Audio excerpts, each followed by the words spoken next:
across the UK. On DAB+, on your smart speaker, on your smart TV, and on your side. This is Talk.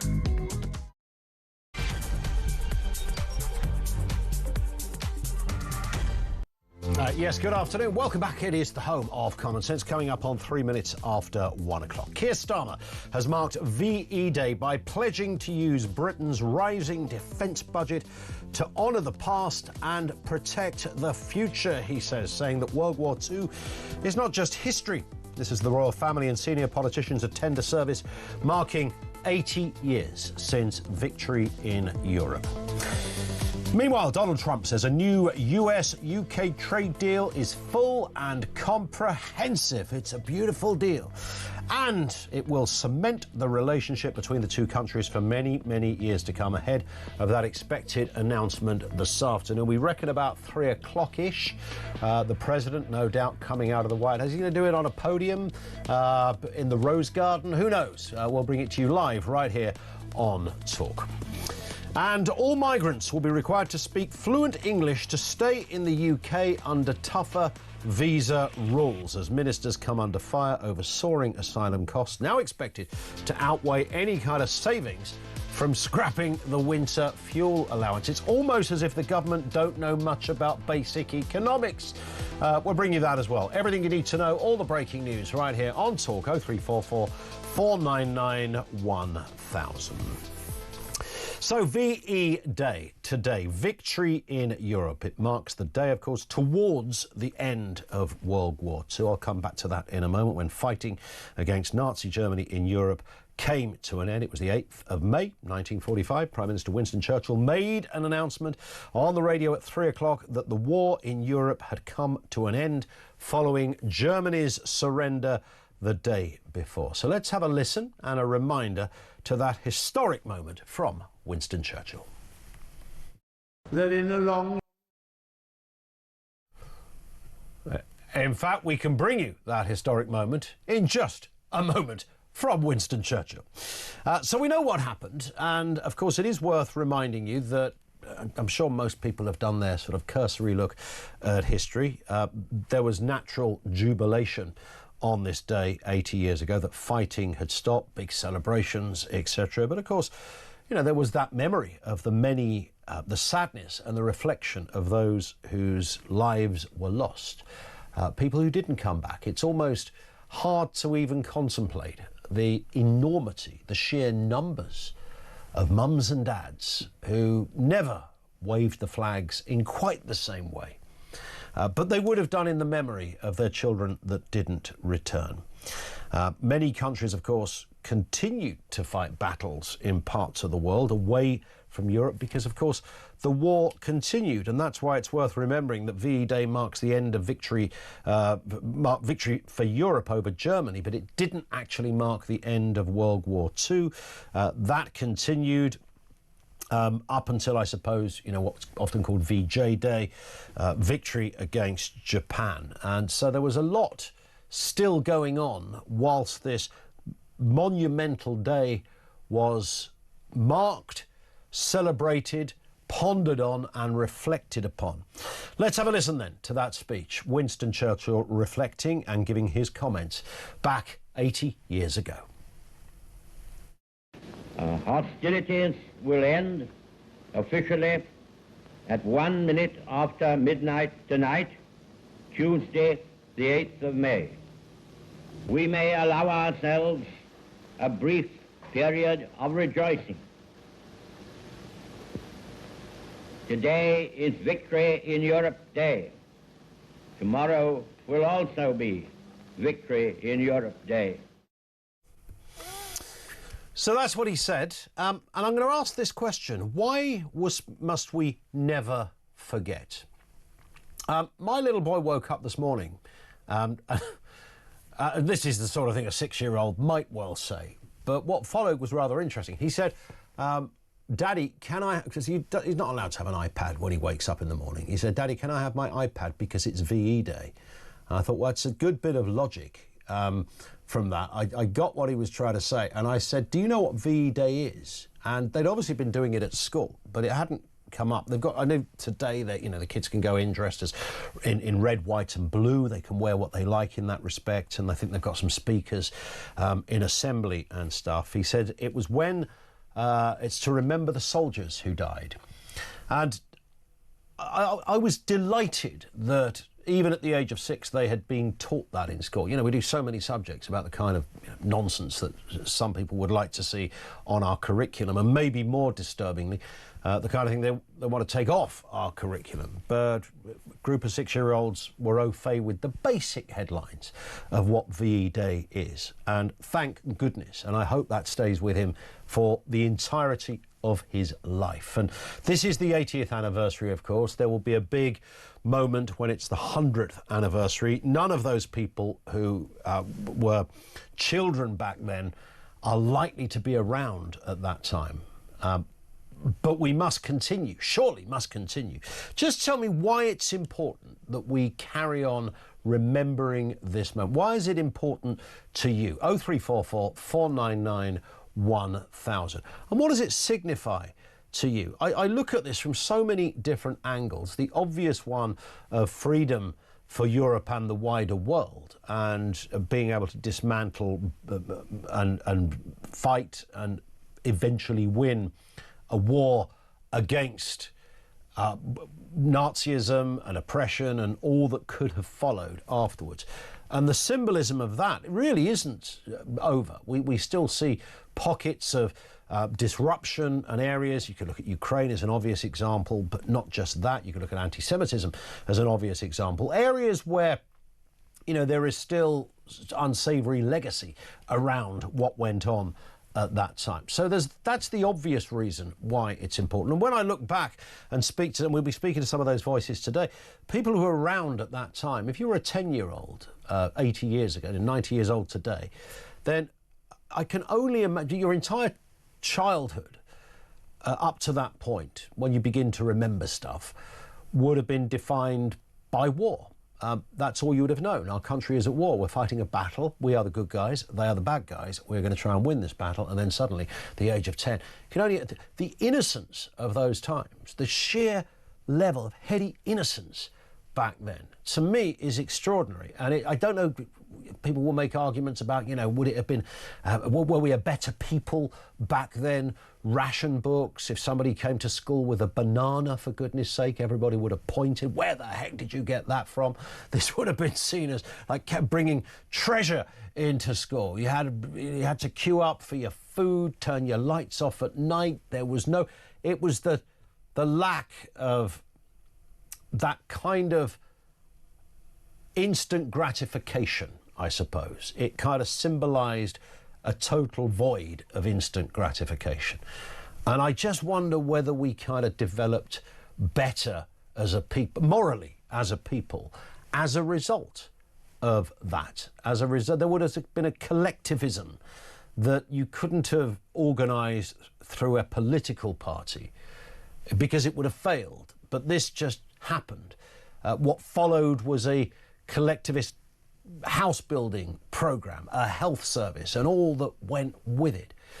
And those people from that era are just a very special, gifted almost, era and generation, because they experienced something that no one subsequently ever has. There's been mini versions of it, people have their own way of living, etc.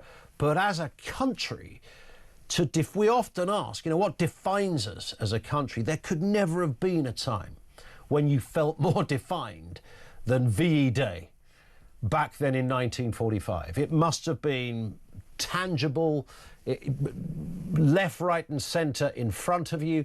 It was the whole thing would have been, you would have been absorbed, your life guided by that and everything that followed. I think, I can't offer you any specific evidence on this, but I think we probably had, for want of a better phrase, a better society. Maybe a kinder one, maybe more understanding, maybe less greedy, that rubbed along like that for a good few decades, because the legacy, of course, was followed. And then perhaps petered out. I don't know. Different things happened, lots of different revolutions from the 60s. We know what happened then, and the digital revolution, transportation, the space age, the Big Bang in the 80s, and life became faster, more complicated, more gimme, gimme, gimme, a bit more of that. So why must we never forget? When you think of VE Day and you consider what it's the entirety of what it's all about, what is your sense of why this is really important? That although there are certain obvious days that we look at it, like 80 years, 100 years, 50 years, 25, etc.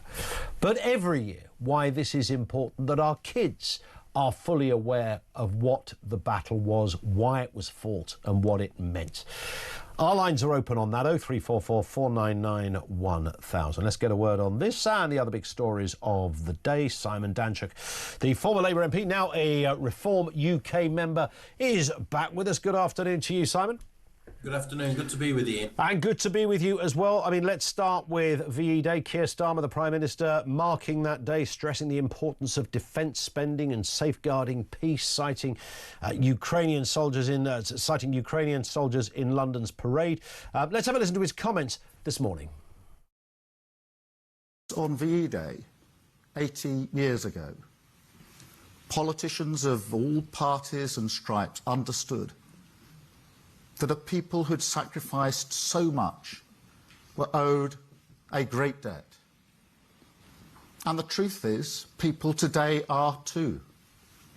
After years of being buffeted around by insecurity and uncertainty, they are owed the same security, the same prosperity and peace of mind, a good home to live in, a well-paid job with strong rights at work, an NHS that's there for them when they need it.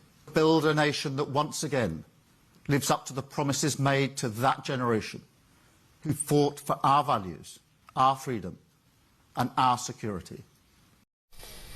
I wouldn't disagree with much of what he said there, Simon. Fairly reasonable stuff. But, you know, either way, whatever you think of Starmer, the overarching headline here is that it's still pretty darn crucial that we remember what VE Day is. Yeah, and you're right to ask that question. What do we take from VE Day? And I think the first thing is to remember those that died fighting for Britain and put their lives on the line. I think that's crucially important that we don't forget about those. And I don't think there'd be a family in Britain that hadn't been impacted by that war, certainly at the time and subsequently. It's a very special occasion. I mean, victory in Europe was a fight against fascism, and it was a fight against totalitarianism that gave Britain the opportunity to continue with free speech, continue with democracy, to continue with the way of life that we'd had up until that point. And that's why we should remember it as well. I have to take exception to Keir Starmer. I don't think he lives up to that legacy in many regards. And totalitarianism doesn't come just from right-wing, far-right politics like fascists. It comes from the left as well. Sure. And we are seeing today the death of free speech in Britain. We're seeing a very changed British culture. And what we're also seeing in Keir Starmer, I am sorry to say, is him draping himself in the Union Jack on a day like this in an attempt to try and curry favour with the British public. And I just don't think it works. It's almost as though he's exploiting VE Day to try and gain political capital. And I don't say that lightly, but I do believe that's the case. Yeah, and it's interesting because it's not an irrelevant point or a mischievous point to raise that issue of free speech over here, set against the backdrop of, you know, there's our Prime Minister. I mean, his words, as I said at the beginning, his words were fine, but I don't think it came from a place where there is a sort of philosophical belief in full freedom, because we know this is a man that endorses the idea of coppers knocking on your door because of what you might have written on Facebook. Well, exactly, and that's why he doesn't come across as genuine, and that's one of the reasons that they did so appallingly in the elections on the 1st of May. Yeah. And this is his sad attempt to try and regain some political clout from the situation. But I mean, people just see through it. I mean, he's in the worst possible place, and people don't buy into what he has to say today or any other day, really. I actually think, if we're talking about politics, Keir Starmer is a spent force in British politics. He's quite literally on his way out. Yeah. Listen, on that point, stay with us, Simon. We're going to take some more calls, more comments from Simon Danchuk in just a moment. We'll talk about that trade deal with Donald Trump. What's it likely to look like? There's going to be a big announcement this afternoon. We will cross live to the White House when President Trump gives some details on that. Migrants speaking fluent English. How many times does somebody, there's always somebody comes up, oh, you've got to be able to speak proper, you know. It never comes to anything, right? Don't believe that old guff. Bank of England cutting interest rates as well. And the NHS worker who won £30,000 compo. But what was the reason for giving the worker the cash? Details coming in a few moments. Our lines are open. This is Talk.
The whole thing is getting quite silly now. I think there's obviously an element of poor public procurement. We know that the government is not very good at actually buying services or goods when it needs to.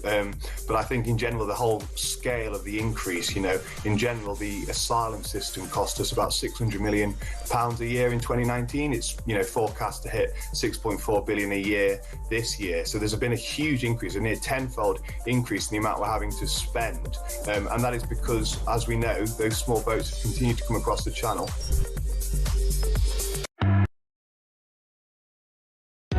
Across the UK, on DAB+, on your smart speaker, on your smart TV, and on your side. This it is Talk, 21 minutes after 1 o'clock. Let's go back to it. Simon Danchuk is with us, Reform UK member. I feel, Simon, now is the time to not keep saying former Labour MP. But then it's kind of worth remembering, I suppose, and maybe never forgetting, lest we forget that, there are certainly powerful reasons why people cross the floor, as it were. Yeah, absolutely, and I'm not the first one. I suppose it's not dissimilar to the journey Lee Anderson's been on. I think he was Labour, went to the Conservatives, and is now a Reform Member of Parliament. The Labour Party I joined is nothing like the one that's currently in 10 Downing Street. I mean, Keir Starmer Associates identifies more strongly with that North London Labour elite than he does the working class. There's no doubt about that. I mean, his values and principles are nowhere near what they were in the 1950s and 60s. You were talking about post-war rebuilding Britain. I mean, that was a real Labour Party under Attlee, etc. Bevin and Bevan. They wouldn't identify with this Labour Party by any stretch of the imagination. 100%. Let's move to this story. This is, I suppose, a story about the future of our relationship with America. Donald Trump has called a new US-UK trade deal full and comprehensive, stating it will cement our relations for years to come. He hinted the agreement may be broader than anticipated. Let's listen to him speaking on this very issue. This was back in February. This is what he said then. He was working hard, I'll tell you that. He earned whatever the hell they pay him over there. But he tried. I think there's a very good chance that in the case of these two great friendly countries, I think we could very well end up with a real trade deal where the tariffs wouldn't be necessary. We'll see. But he earned whatever they pay him. He earned today. He was working hard at lunch, and I'm very receptive to it. I think in all fairness, in all seriousness, I think we have a very good chance at arriving at a very good deal. JD and Scott and Howard, all the people are working on it, and I think we have a good chance at arriving at a deal that could be terrific, really terrific for both countries. Okay? So this is obviously encouraging stuff, Simon. You know, we need as many trade deals as we can get, and this is a big one. I guess that, you know, the devil is in the detail, what it looks like, etc. But certainly all the mood music coming out of the White House is fairly upbeat at the moment. Yeah, absolutely. I can't stop grinning when I hear Donald Trump making a speech like that. I mean, he's quite a character, isn't he? And as part of this situation, he loves to do a deal. Whatever it's about, he likes to do a deal. So I'm not surprised we finally got very close to getting that over the line. This guy is a businessman, and if he can do a deal, then he will do it, whatever the subject matter, whatever the country, and that's what we're seeing now. Hopefully, it's to be welcomed. We don't know, as you point out, we don't know the detail as yet. Some people, Trump is suggesting it's quite broad and includes a number of sectors, and presumably the removal of some tariffs. But apparently British officials are sort of playing that down, but we don't know whether they're sort of trying to manage expectations. There will be some concern in Britain. Are we allowing American agriculture to take advantage of our British farming situation? You know, how is it going to play out in terms of car manufacture? We rely heavily on sending luxury cars to America.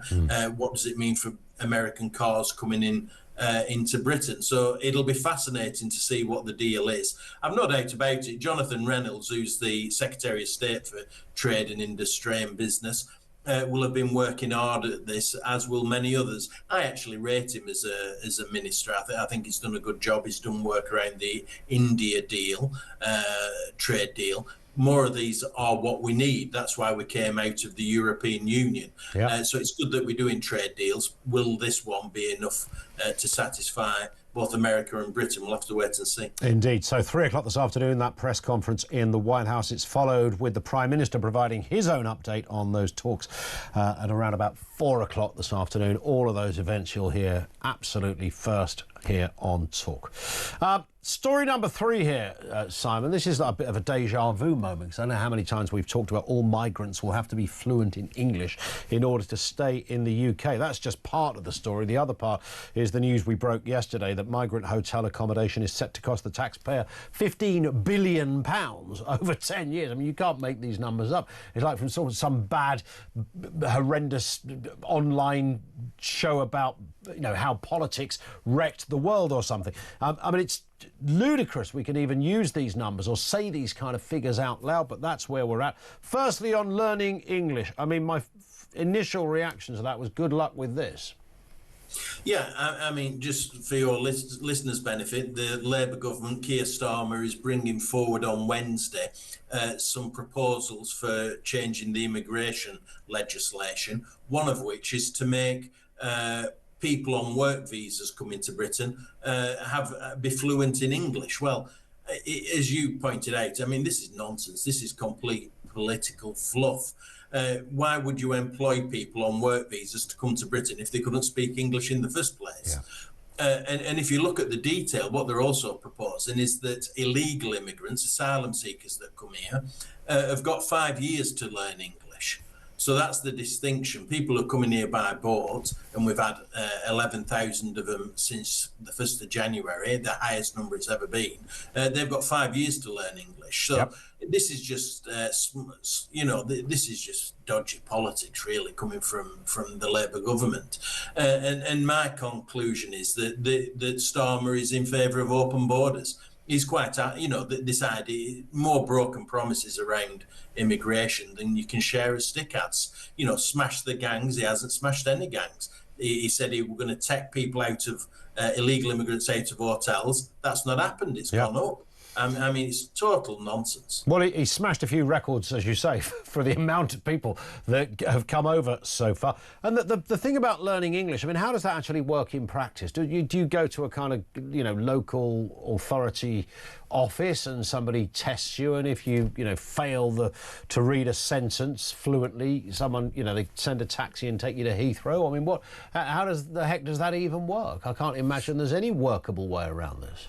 I think what normally happens is that people have to, if you're applying for a work visa from whichever country you're applying, you will go to a test centre in that country. Now, how valid that is and how legitimate it is probably questionable. Yeah. But people who are applying for work visas are of a certain level of skills already. They're not like illegal immigrants who might not speak any English at all. These are people who are applying for jobs to work in Britain, and if they can't talk English, they wouldn't be applying anyway. They wouldn't. It's a complete nonsense. It's just Starmer trying to look tough on immigration. That's the reality of it. And it just doesn't wash. People have had enough of this, whether it was the previous Conservative government or the Labour government now. Yeah, spot on. Final one here. NHS worker wins 30,000 quid after being compared to Darth Vader in a personality contest. I mean, maybe they are related. Could this be the two of them in action? Have a listen.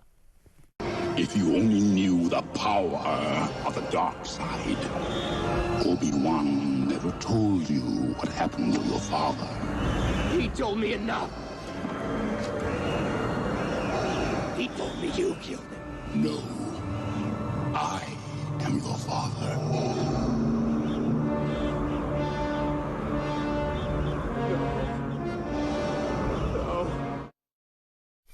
Well, there it is. NHS worker Lorna Rook was awarded 30 grand after being compared to Darth Vader by her colleagues. This was a Star Wars-themed personality test. I mean, I imagine if you're in a Star Wars-themed personality test, Darth Vader is one of the cards that might come up. I mean, I would...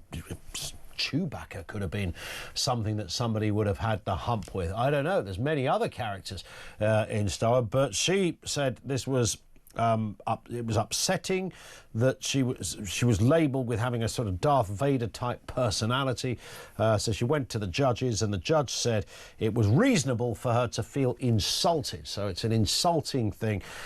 He awarded her 12 grand for the injured feelings, though she lost claims for unfair dismissal and disability discrimination. Naturally, she went for the full suite of options, didn't win them all, but she did get 30 grand in the end, Simon. She's done very well there, hasn't she? I think one of her work colleagues took the test on her behalf, and it came out with this this result. So it does imply that there's some sort of a bit of bullying going on in the workplace or something. But I have to say, I mean, I've been described and called lots of things in my years in politics, and I've never received compensation like that. We talk about the NHS not having any money. I mean, it's hardly surprising, is it, when we have decisions like this being made by employment tribunals. Life is pretty tough, but this isn't the worst of it. I just think we have to get a grip on these sort of decisions and have some more common sense involved.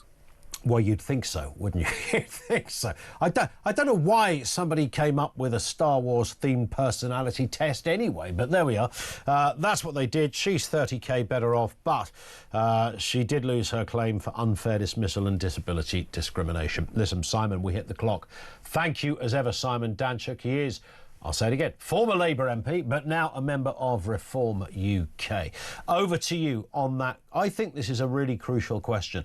VE Day, why must we never forget? Why is it important that our kids remember this? Not just on the big anniversaries, 50 years, 80 years, 100 years, but actually on an annual basis. That this should be really crucial stuff. I can only imagine the good and the great that sit there scribing away when it comes to the school curriculum, maybe suggesting we should lose this part. You know, we've done that. We don't want to be too victorious about things. We don't want to look as if we sort of won something, as if, you know, Britain is a great player. You know, that kind of weird, curious mentality. We talk about those kind of stories from time to time, and they're definitely out there. But I think this is absolutely key and absolutely crucial to kids' education, and to live in a society where you are au fait and familiar not just with what happened, but the legacy of what happened. And how fitting have we been in the generations that followed to the generations that experienced that era? Have we done well or not so well? 0344 499 1000. Answer that. Why must we never forget? We're going to talk to the historian Tessa Dunlop in just a moment. And also Johnny the Fish Haynes. He was a World War II evacuee. He was a little one when this all came to an end. We'll get his memories in just a couple of moments here on Talk.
across the UK, on DAB+, on your smart speaker, on your smart TV, and on your side.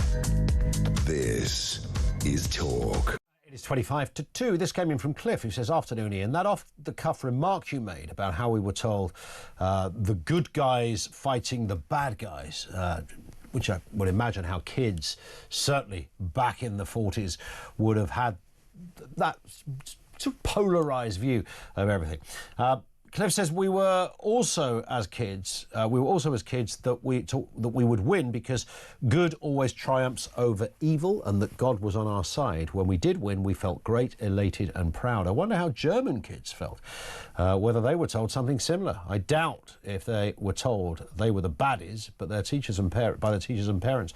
I know many young Germans still to this day have a sense of guilt about their nation's role in the conflict. Any thoughts? That's a good point, actually.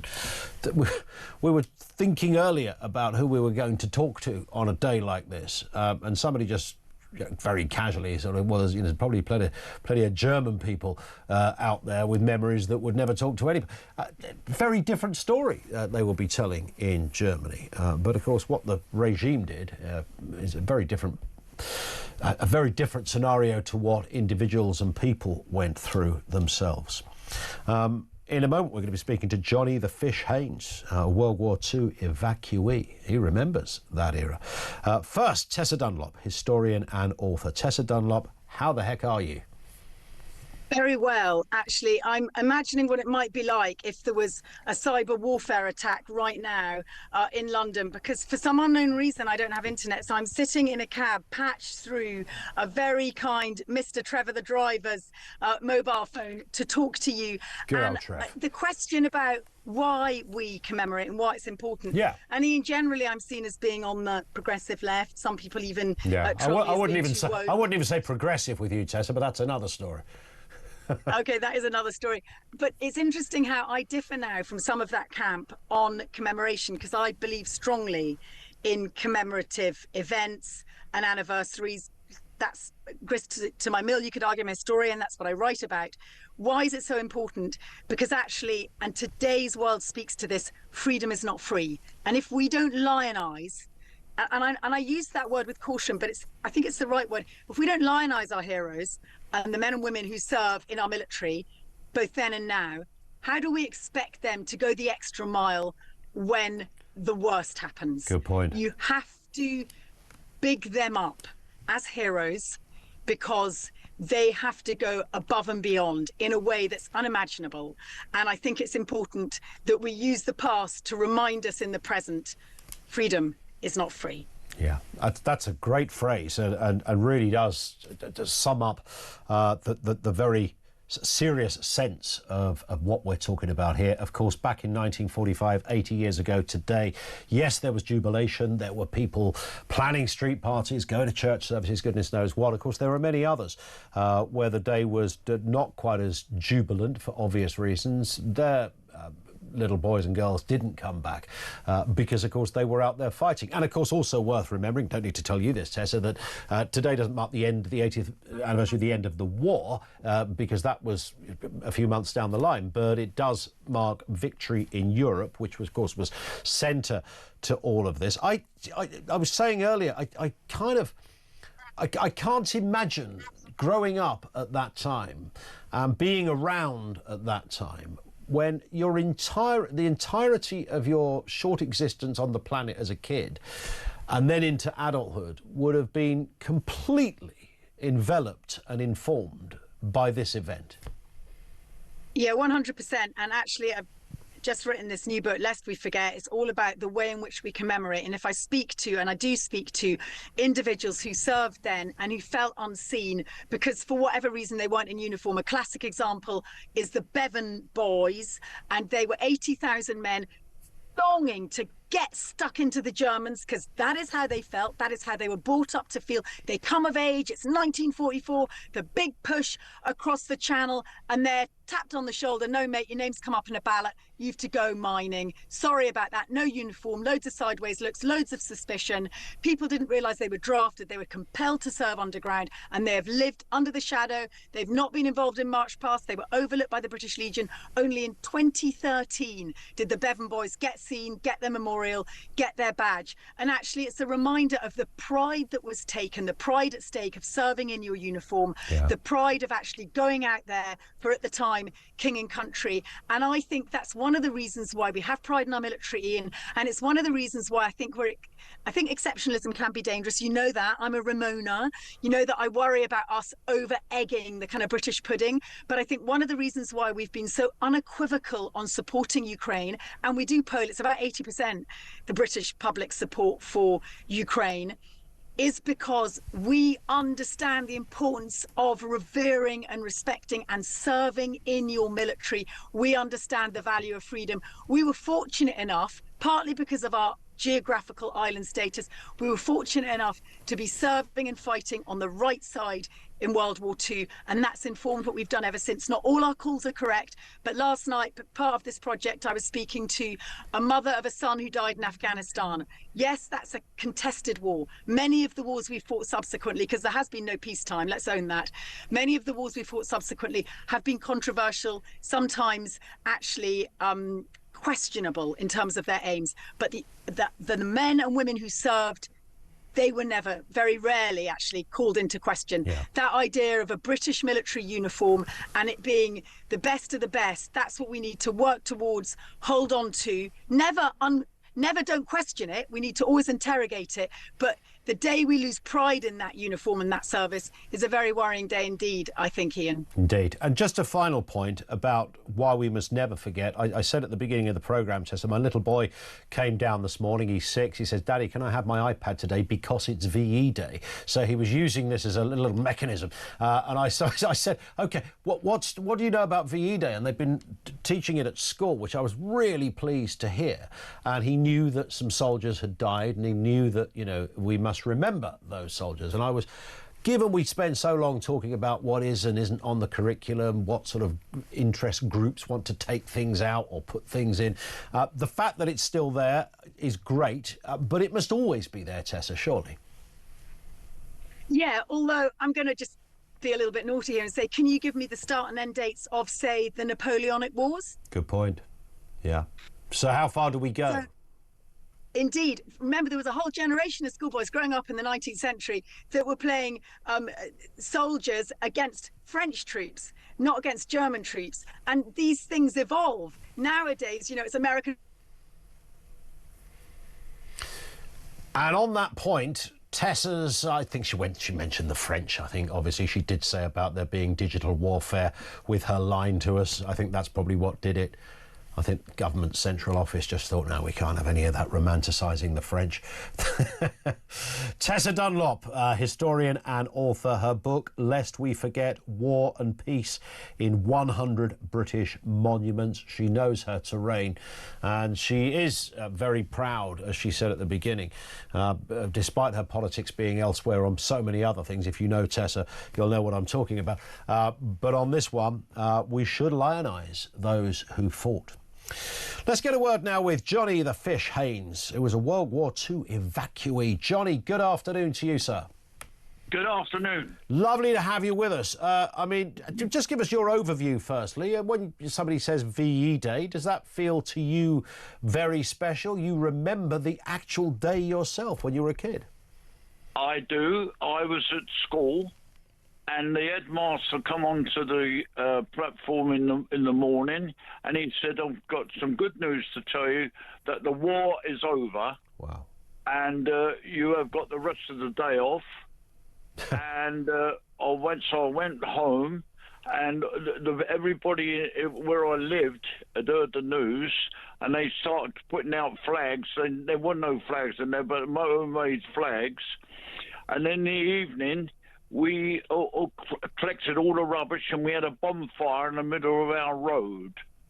And that was in Devon. I was evacuated to Devon in 1939, and I went to a school called Tennyson Street School, and the teacher said, you've got to go home, get a suitcase, you're going to be evacuated. I, being poor, I lived in the slums, I had to go with a pillowcase and I went on a steam train from Paddington, and they stopped us off at different stations. And in the evening, the lady come and picked me out, and I went back, and that's the first time in my life I've seen an electric light bulb. And also I had sheets on my bed. Never seen that before. And, how did that feel as a kid, being taken away? Well, it was all new. It was all new to me. And the lady gave me a meal, and I couldn't eat it because I wasn't used to it. I used to have bread and jam and dripping. Yeah. And I wasn't used to the food. And but I survived because where I lived, you had to be tough. And but getting back to the end of the war, it was great to see all along the coast. I could see flares along the Devon coast where people were having fires because of the end of the war. And during the war, if I can mention it, I was in Torquay, and the thousands and thousands of American troops were there. And I don't want to be racist, but the black boys was in tents, and the white soldiers was in hotels.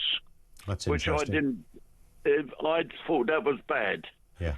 And the other thing is that with the Americans being in Torquay, they shut all the roads off so that nobody could go down to see them coming out from the harbour. Sure. They were going over in small corvettes, and it was very, very emotional for me during the war when you see hundreds and hundreds of American troops walking around Torquay during the war. It's extraordinary that we see this stuff written about and we watch it in films. You were there. You saw it. You were experiencing this. I actually saw in the war, and also during the war, they used to come across the sea at low level and shoot the town up in Torquay. And the church that I used to go to, St Mary Church, they bombed and hit the church, and they killed 50 children in there. Oh my goodness. And most of them were evacuees from some orphanage. So for goodness sake! So they'd escaped, the cities in order to go to an area where it was unlikely the Germans would attack. But not everybody was immune from it, even if you were in a place that was seen as relative safety. It was a Sunday morning for the young pilots to come over into Torquay with cannon fire and shoot the town up and drop occasional bomb, but they hit the church and killed all the children. Oh, dear me. And the pilot who killed the children was buried next to the grave in Hill Village Cemetery in Torquay. Interesting. And the other thing about we could hear the bombers going over to bomb Plymouth. I could lay. We had an indoor shelter, Morrison shelter. They had Anderson shelter was in gardens, but Morrison shelters was in the house. Okay. And you got inside this flat, thick steel shelter, and you could hear the bombers going over to bomb Plymouth. I could hear them going over there, a different sound to our planes. So what sort of age were you at this stage, Johnny? I was, at that age, I was 10. Wow. 10 years of age. One of the things we mentioned at the beginning was that people of your generation, so to experience all of that, and I suppose the consolation, is that you knew no different. This is the world you'd grown up in as a kid. That's exactly right. And so as daunting and as harrowing as it is to listen to some of this, that was your reality at the time. Going forward, and I hate that phrase going forward, but just moving forward literally in terms of your own life, did that era kind of... did that inform sort of you as a person for the rest of your life, as it were? Because it's such a profound experience to go through. Can I explain to you about when I was before the war. I was a young boy, and my mother used to send me to the dairy with a cup to get cracked eggs because we were slums. We had no money. My mum was in hospital. She had a broken leg, and but we had it really, really tough. We used to have to go to the nuns up at Clapham Common, the House of God, to get the nuns used to go around shops collecting food for the poor. Wow. And I used to have to go there with a bag to get some cakes and stale bread. As a kid, as a little one. As a kid. Do you think the era that followed, just briefly if we can, Johnny, because we could talk to you forever, sir, but the era that followed as this was over and you moved back to your own reality and family and the like, were those years kind? Did they create a certain community, do you think? I came back to London at 13, just after the war had finished. And I passed to go to a college down in Devon, and my father didn't want me to go. I was top of my class. Wow. And I came back to London, and I was 13 years of age, and I went to work 48-hour week for £1. No national health in them days. No. And when you went to the doctor, it was 1 shilling. Yeah, because there was no... And that was in 1945.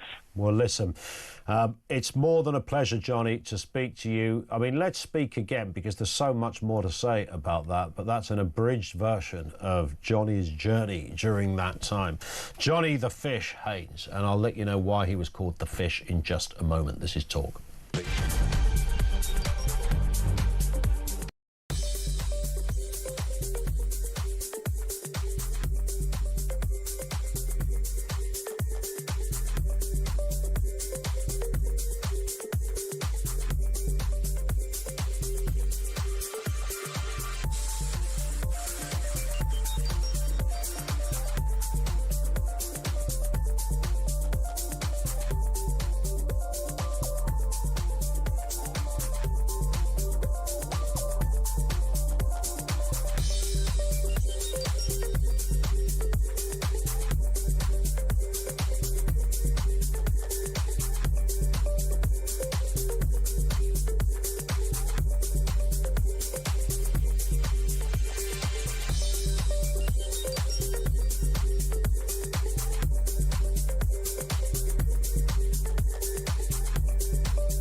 The whole thing is getting quite silly now. I think there's obviously an element of poor public procurement. We know that the government is not very good at actually buying services or goods when it needs to.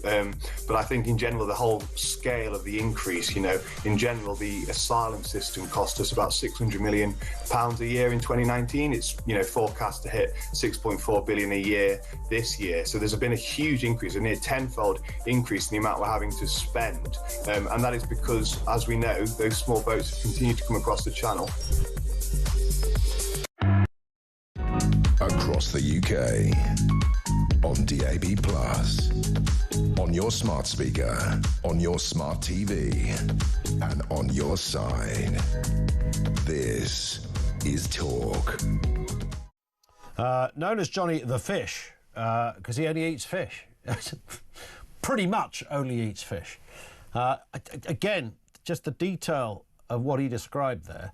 I mean, you'd be talking about post-traumatic stress and trauma disorders and, the level of abuse in the sense of, 13-year-olds doing a 48-hour week for a quid. I know it was back then, but and all that went, you know, what happened with his home life and then being sent on a steam train to a mysterious family, never seen a light bulb before, people getting killed around because of the, I mean, all of that. Wow. And no sense of, you know, where's my iPad? Can I have, yeah, I want a treat.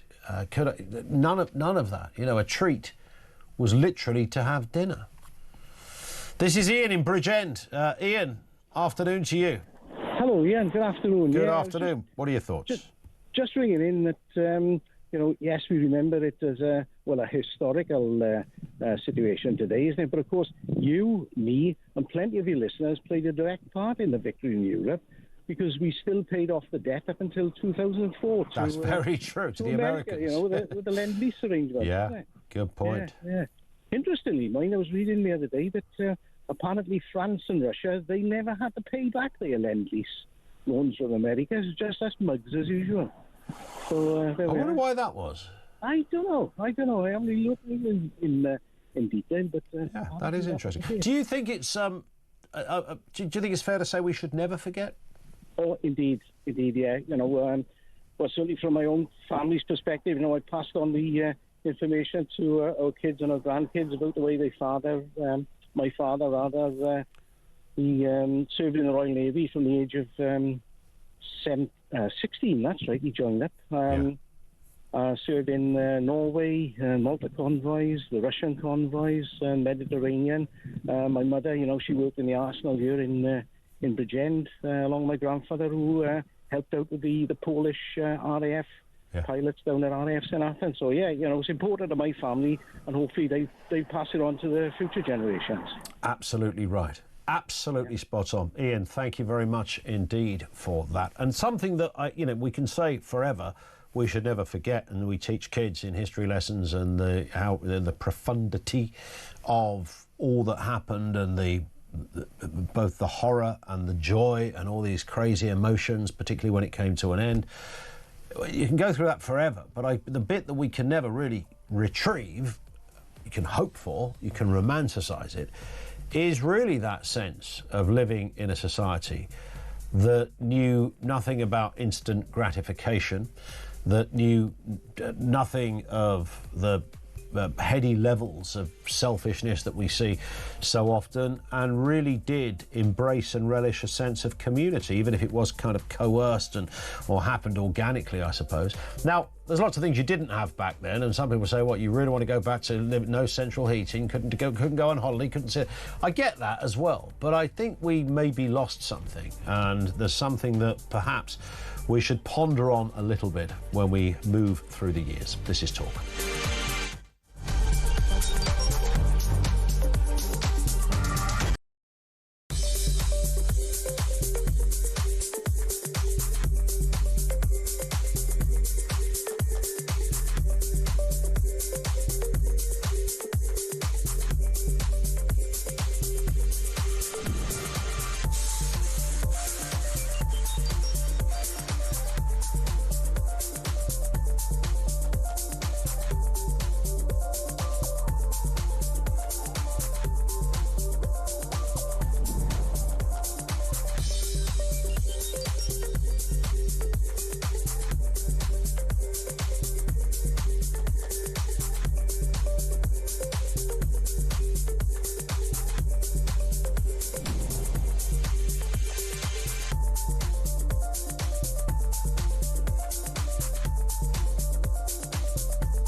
across the UK.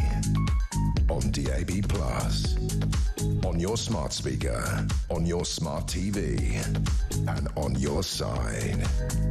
This is Talk.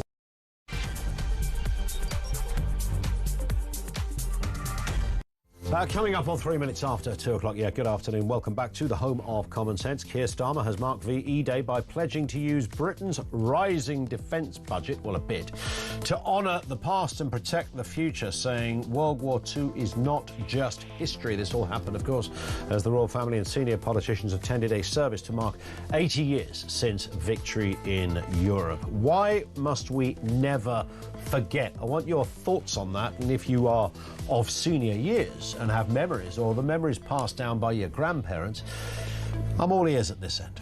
Also this afternoon, all immigrants will be required to speak fluent English in order to stay in the UK under tough visa rules. Really? As ministers come under fire over soaring asylum housing costs, now expected to outweigh any savings from scrapping things like the winter fuel allowance. You couldn't make this mess up. It's absolutely chaos over there at Government HQ. And Donald Trump says the new US-UK trade deal is a full and comprehensive one and will cement the relationship between the two countries for many years to come. Ahead of that expected announcement this afternoon, we'll be crossing live to the White House to hear the President talk about the details of that, and then a little later, around about 4 o'clock, I think Mr Starmer will be responding. We'll have details right here on Talk. Everything you need to know, all the breaking news, 0344 499 1000.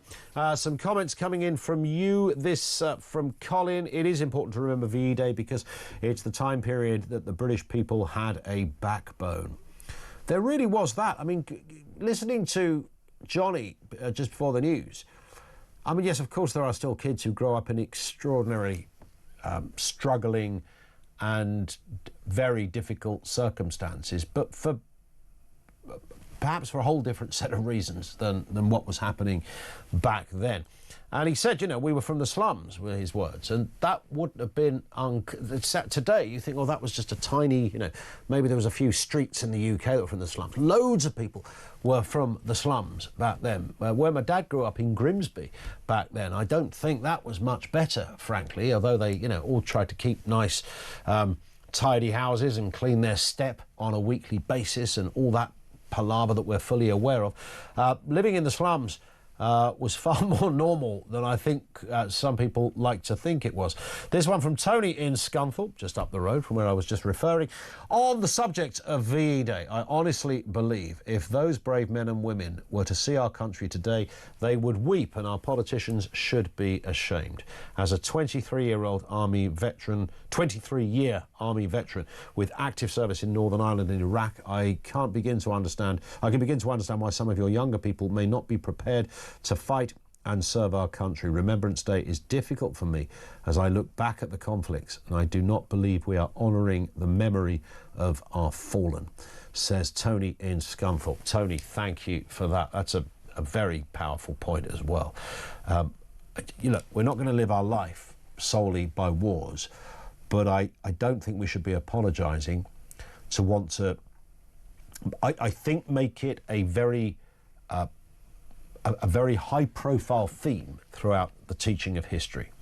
I think it should be front and centre, and certainly when you look at, you know, World War I, World War II, what was at stake, the reason behind it, the manifestation, what could have happened had it not gone that way and had gone the other way, our relationship with the rest of Europe and the rest of the world, where it put the United Kingdom. Did we throw away a bit of a legacy in some respects? Did we throw something away there? A sense of collective values that was, you know, very obvious and tangible for people to see? Did that get, as over the years, I mean, maybe not by design, but just by the kind of development of time, have we lost something that we didn't need to lose? That's the bit that I can't get my head around. Should we have held on to something golden and realised that the basic roadmap of existence actually will serve us well? Bring in modernity, bring in the new stuff, the digital world, the big bang, all that goes with it. But let's not forget the core kind of identity of what we're all about, which was absolutely there back then. Let's get a word on this and the other big stories of the day. Robert Taylor, the journalist and broadcaster, is back with us. Robert, good afternoon to you. Good afternoon, Ian. I mean, just a word on that point, remembering, and we often hear the phrase, lest we forget, etc. People wear poppies once a year. There's various anniversaries.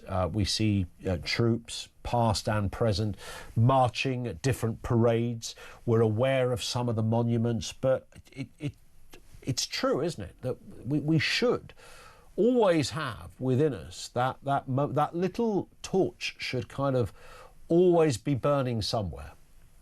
Well, absolutely, and there are older generations, even older than I am, who their earliest memories are of the Second World War. They remember the day itself, and while they remember, I think the rest of us should remember with them. It's a very important day. Yeah. For Britain and, of course, everything that the free world stands for. Yeah. It's funny, isn't it? My mum, who's no longer alive, but I never had... I mean, she used to talk about... She was a kid during the kind of war, and never talked about VE Day. That moment, the final moment when they got the news. Our earlier guest said they were at school. He was at school, and the head teacher called them all in and said, the war's over, we've won, and you can all have the day off. I never had that conversation with I had plenty of others about a few things, but not in any detail, and I really regret that, because that's where, the real stories come from, people that were there. Well, quite. I mean, we've all seen the pictures of VE Day. We've all seen the celebrations in Trafalgar Square and joyful scenes and people having a naughty kiss to celebrate. It was all wonderful stuff. But it is one of those days that actually it's quite difficult to find people to actually talk about. But it's great that we are remembering it today, 80 years on. 100%. We live in a very different world, of course, today. America, who were obviously there, had our backs, to coin a phrase, during the war. Have they got our backs again with a trade deal, though? Mr. Trump to announce this afternoon, 3 o'clock UK time. I have an image of him coming out of the White House into the Rose Garden. I don't know, maybe he'll just sit at his desk and do it. But he's going to make an announcement about the relationship between the two countries will continue to be strong, and there is a full and comprehensive trade deal that has been done. It's oven ready, it's ready to go. Yeah, it's going to be a big, beautiful deal, I'm sure Trump will tell us. And it's from the UK perspective, I cannot see this as anything but good news. It's a great Brexit dividend. And isn't it ironic that Brexit dividend should go to Keir Starmer? And full credit to him for getting this over the line. But of course, he was Remainer in chief. He was the guy who tried to overturn Brexit, tried to do everything he could to stop Brexit happening. And now maybe this Brexit benefit is going to help salvage his time in Downing Street, at least in the short term.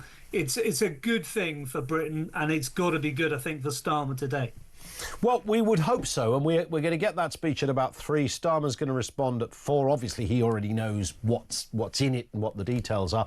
The big focus will be on tariffs, a word nobody ever used in their entire life until about half an hour ago. Now, we're all talking about the tariffs. The T word is central to this. I'm sure the detail, when you speak to the civil servants, will tell you it runs into thousands of pages, this stuff, or eventually will do. There'll be much more to it than that, but certainly most UK goods face a 10% tariff with higher rates on steel, cars, aluminium, etc. It's those kind of areas that will be a big focus, Robert. Yeah, and anything that we can do, anything that the two countries can do to make trade freer and easier to do between the two countries got to be good, particularly for car making from the British point of view, steel. And the symbolism is really important. Britain is the first major country to get a deal with America. That's a great tick for Brexit Britain, in my view. And it just shows. I mean, if we were in the EU, we'd be lumped in with the EU with higher tariffs. Yeah, there'd be no way to circumnavigate that. Yeah, it's only possible because of Brexit, and I rejoice. Yeah. Well, they say it's going to boost transatlantic business ties. We will see with interest. Of course, they would have been discussing this, I suppose. And, I don't want to, if Jonathan Reynolds or anyone else who's been involved in it, fair play if it's a good deal, whatever party carves it up. But they've been talking about this forever, haven't they? I mean, it's not come around just since Trump arrived. This has been on the table for a long, long time. It's been on the table since Trump's first time in the White House. We made no progress under Biden at all, who seemed to show no interest in it.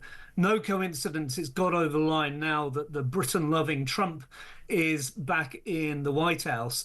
So absolutely right. This has been going on for the best part of a decade. Great that it seems, although the devil will be in the detail, as you've said, it's great that it seems something is going to be announced that will be full and comprehensive in just 45 minutes' time. Yeah, let's hope so. Also, there's speculation mounting over Rachel Reeves' future. The winter fuel allowance U-turn demands, they are out there. This is one of those kind of physics sort of unstoppable moments where it ain't going away. The pressure is there. Downing Street said yesterday or the day before, no, we're not going to change it. At PMQs, I think Keir Starmer was again entrenched that no, we've made our decision, etc. As I think it was Julia that said yesterday, Julia Hartley-Brewer said, yeah, usually when the government say that, that means there's some kind of change coming. Nobody disagreed with millionaires not getting the winter fuel allowance, but we did disagree with people on $11,500 a year losing their winter fuel allowance. And this, more than anything, apparently came up on the doorsteps. That's the phrase that they use. Yeah. In the run-up to the local elections. And clearly it's a reason that people are moving away from Labour, and of course a lot of them are moving towards reform. And it's quite interesting that one MP or one insider in the Labour Party said today, Rachel is running out of friends. Well, at the moment, as we understand it, she's still got Keir Starmer as a friend, because if she goes, he's under scrutiny. But if she loses his support, well, then it's all over for Rachel Reeves, and a lot of us would say about time. Yeah, and a lot of our callers made this point yesterday. You could just get your head around this move that they made if we were in slightly different times. But we live in a world where we're about to spend £15 billion on migrant hotels, but we can't give a pensioner on £11,000 a year a few hundred quid to help with the heating. It's that very raw, very glaring comparison that is assisting the problem for the government here.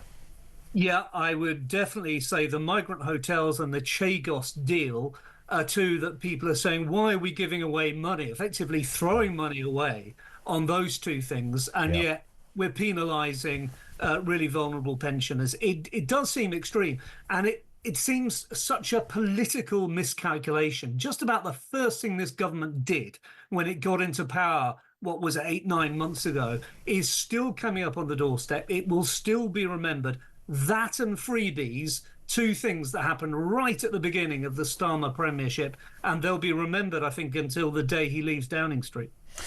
Another story here. Keeping Farage from number 10 is a battle for the UK's future, heart and soul, Labour MPs are told. They are warning Britain's economy is stuck in a doom loop of low growth, broken services and public disillusionment. This comes from Chris Curtis, who's the Labour Growth Group chair, said drastic action is needed to prevent Reform UK's Nigel Farage from becoming Prime Minister. I mean, I think at the moment, to be honest, Robert, you know, a 10-year-old could probably give them the reasons or things they need to do if they want to offset that threat.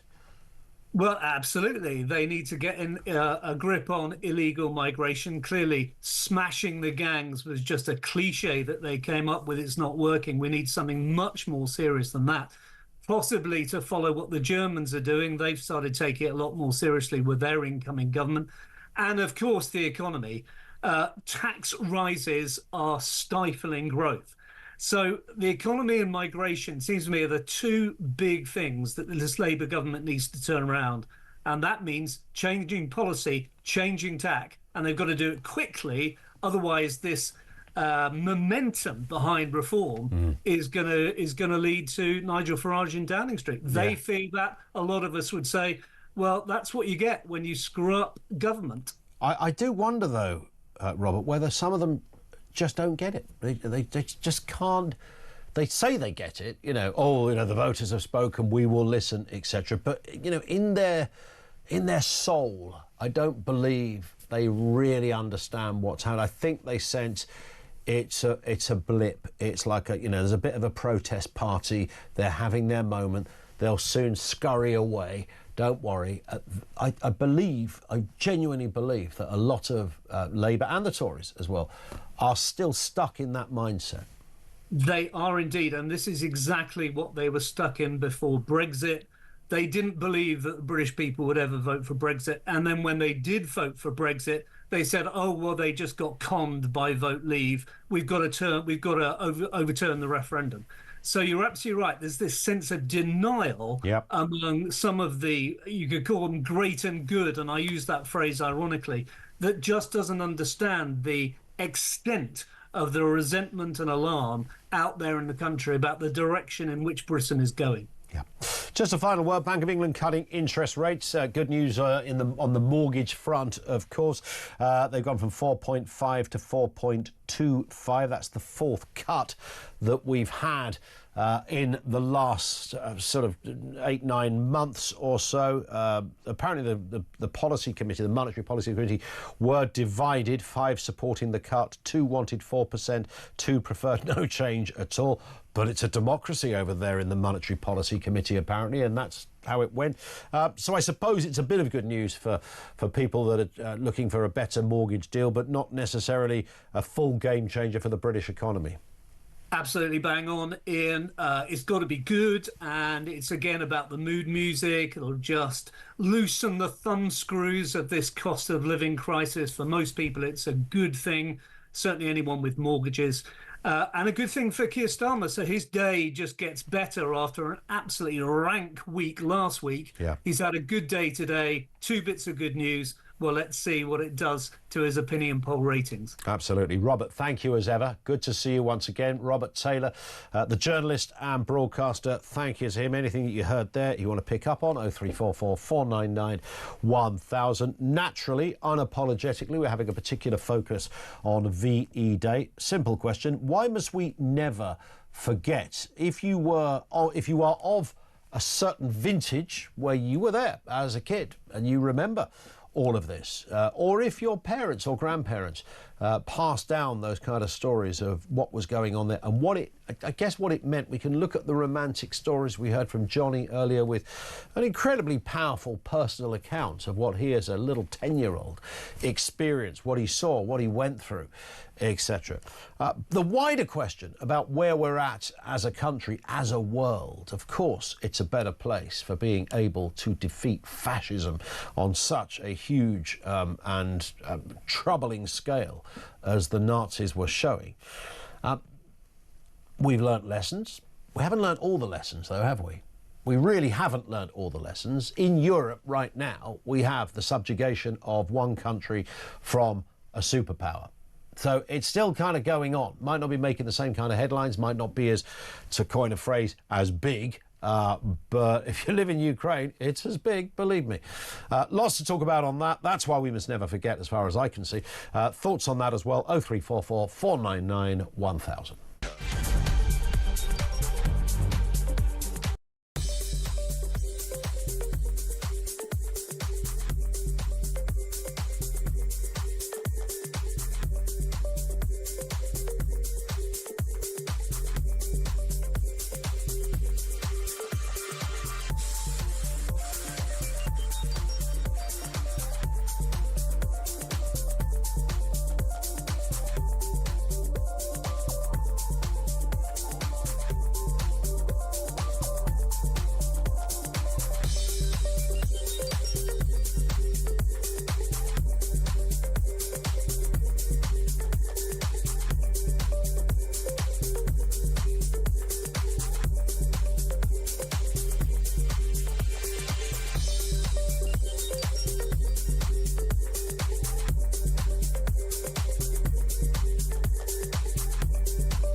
mean, there is no reason for this country to have a trade deal with India.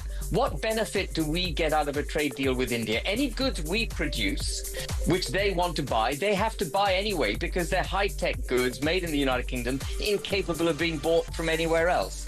We're not going to get any greater number of exports to India as a result of a trade deal. This favors, when you have a trade deal of the kind that's so imbalanced between the United Kingdom and India, where we have such high standards, such high regulations.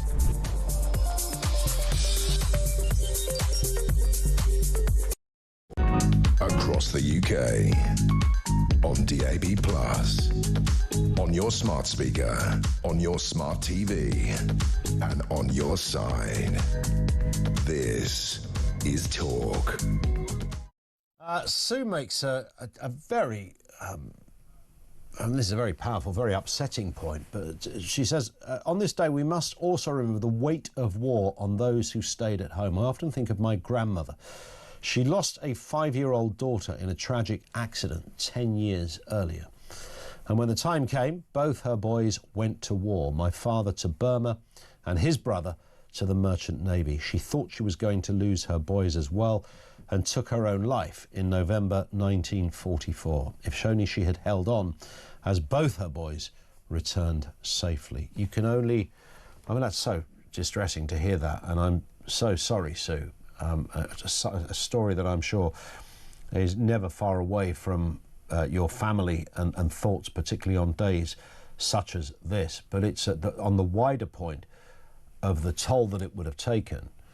Although we lived in different times, and although people's perceptions and realities were all very different of what was going on, you weren't subjected to 24-hour insanity on social media of people saying grim and horrible things. So things were more simple in some respects, maybe more naive, and maybe that naivety was helpful at that time. But that doesn't mean that people didn't suffer as well. And if your son went to war, your daughter, but mostly your son, I said just by dint of numbers, then of course as a mother, every night when you went to bed, it would, in all of your waking moments, you would have been thinking of their safety. As proud as you might have been, and what they were doing and what they were fighting for, the instinct, the motherly and indeed the fatherly instinct would never have been far away. Let's go to Lynn down in London. Lynn, good afternoon to you. Hello, mate. Hiya, what are your thoughts? Well, I just like to take my husband to hospital this morning. He's very ill. Okay, I'm sorry to hear that. That's all. I come from the city, not one flag. And really? No, not one. No. All the office blocks, nothing. Wow. I was quite disgusted. It's depressing, actually, to see all that, you know, all the 80 years of golden parties in the street. Yeah, yeah. You know, nothing today, nothing. So did you sense, Lynn, because it comes under that theme of why we must never forget. Yeah, of course there are some events going on, and you know, in Whitehall and areas such as that, 2-minute silence. But you think it should have been something bigger than that, much more. Well, in London, definitely. Well, especially you would have gone past buildings that were literally blown to smithereens 80 years ago, that didn't exist because they were blown to smithereens.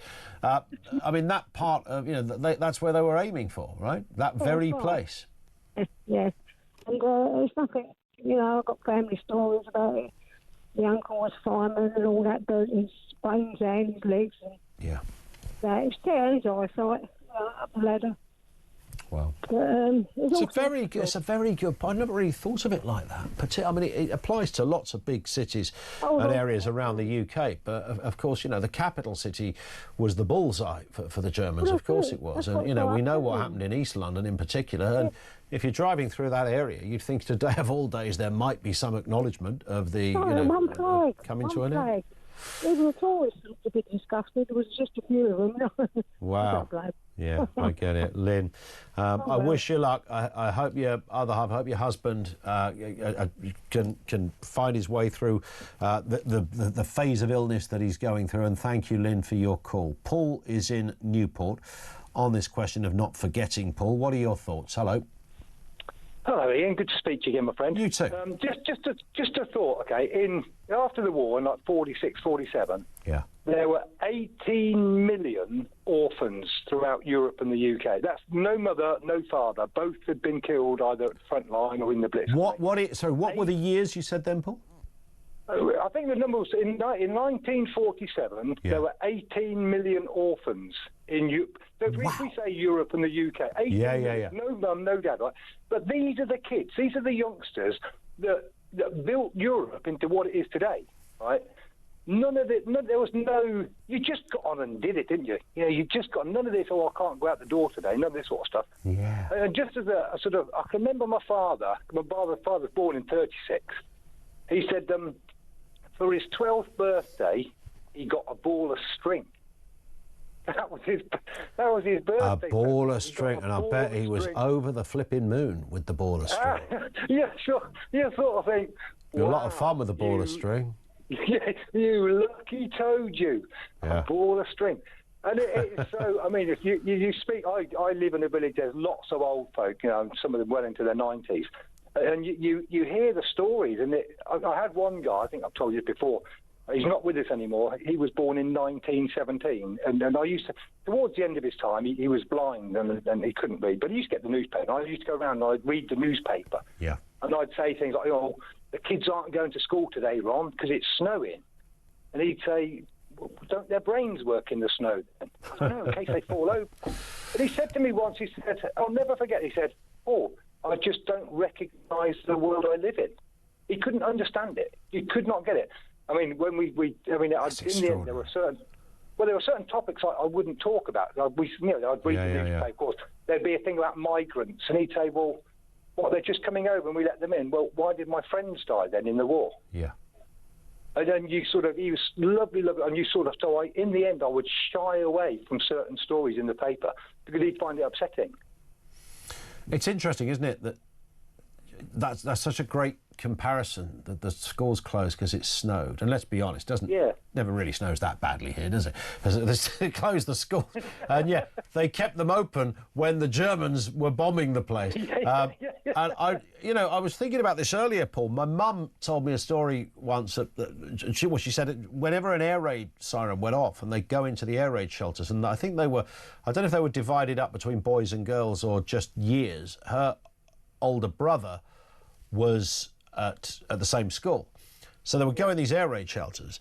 And, of course, she sat there and she didn't know when they came out whether her brother was going to be there.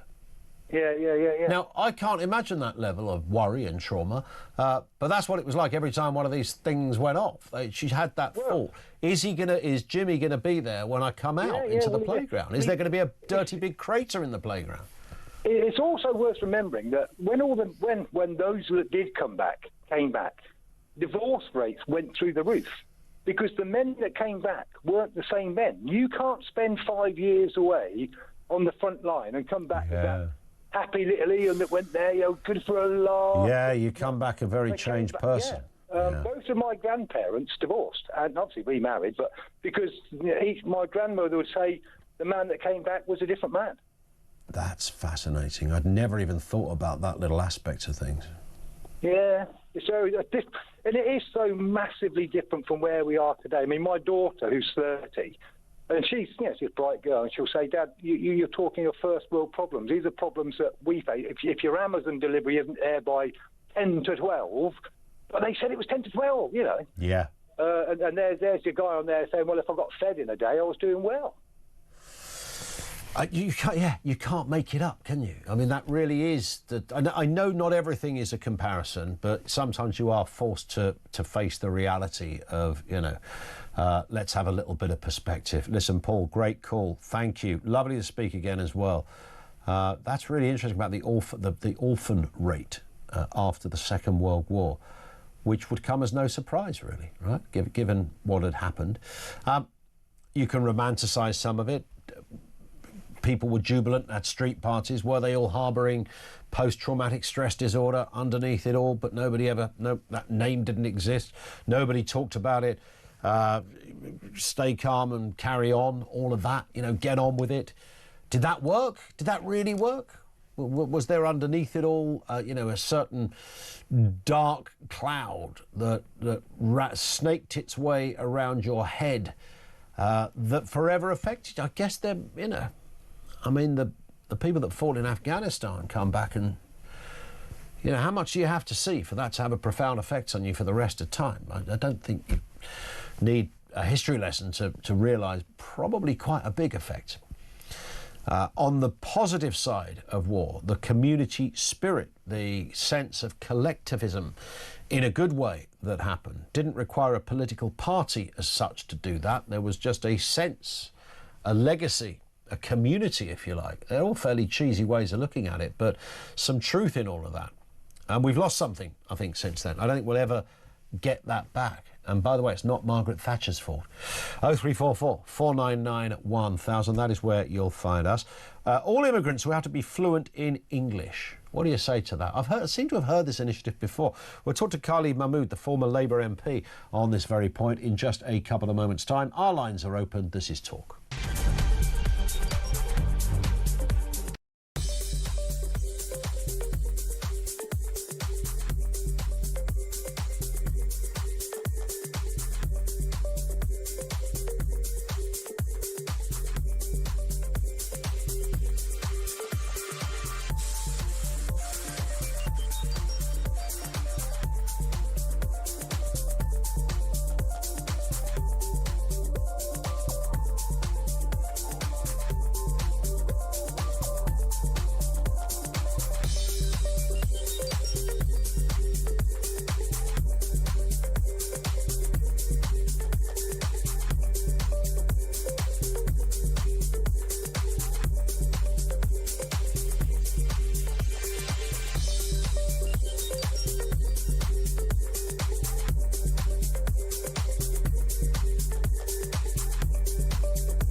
Across the UK, on DAB+, on your smart speaker, on your smart TV, and on your side.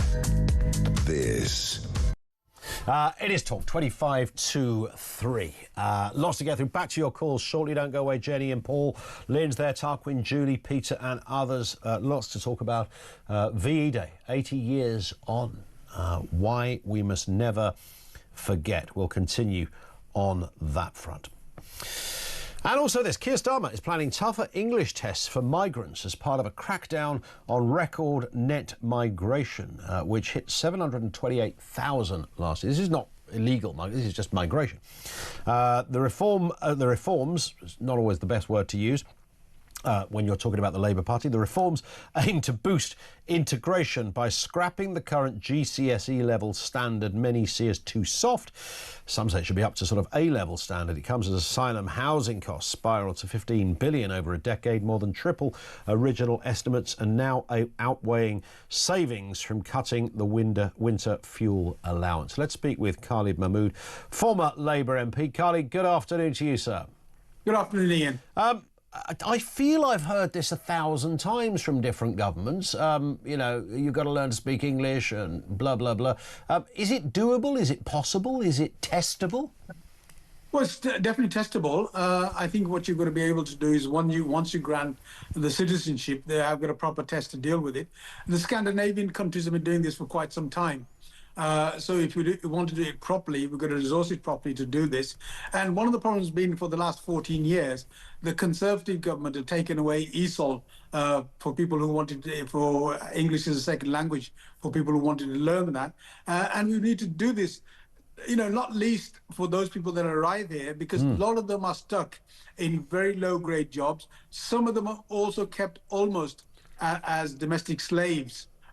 In some issues, and we've got to get that proper education so they can interact properly with the rest of the community. Yeah, and on paper, that is absolutely fine. I mean, sometimes if you're talking about people who are trafficked into the UK, I mean, there's nothing anyone can do about that, I guess, by definition. You can't say take an English test if you don't know the person's even there.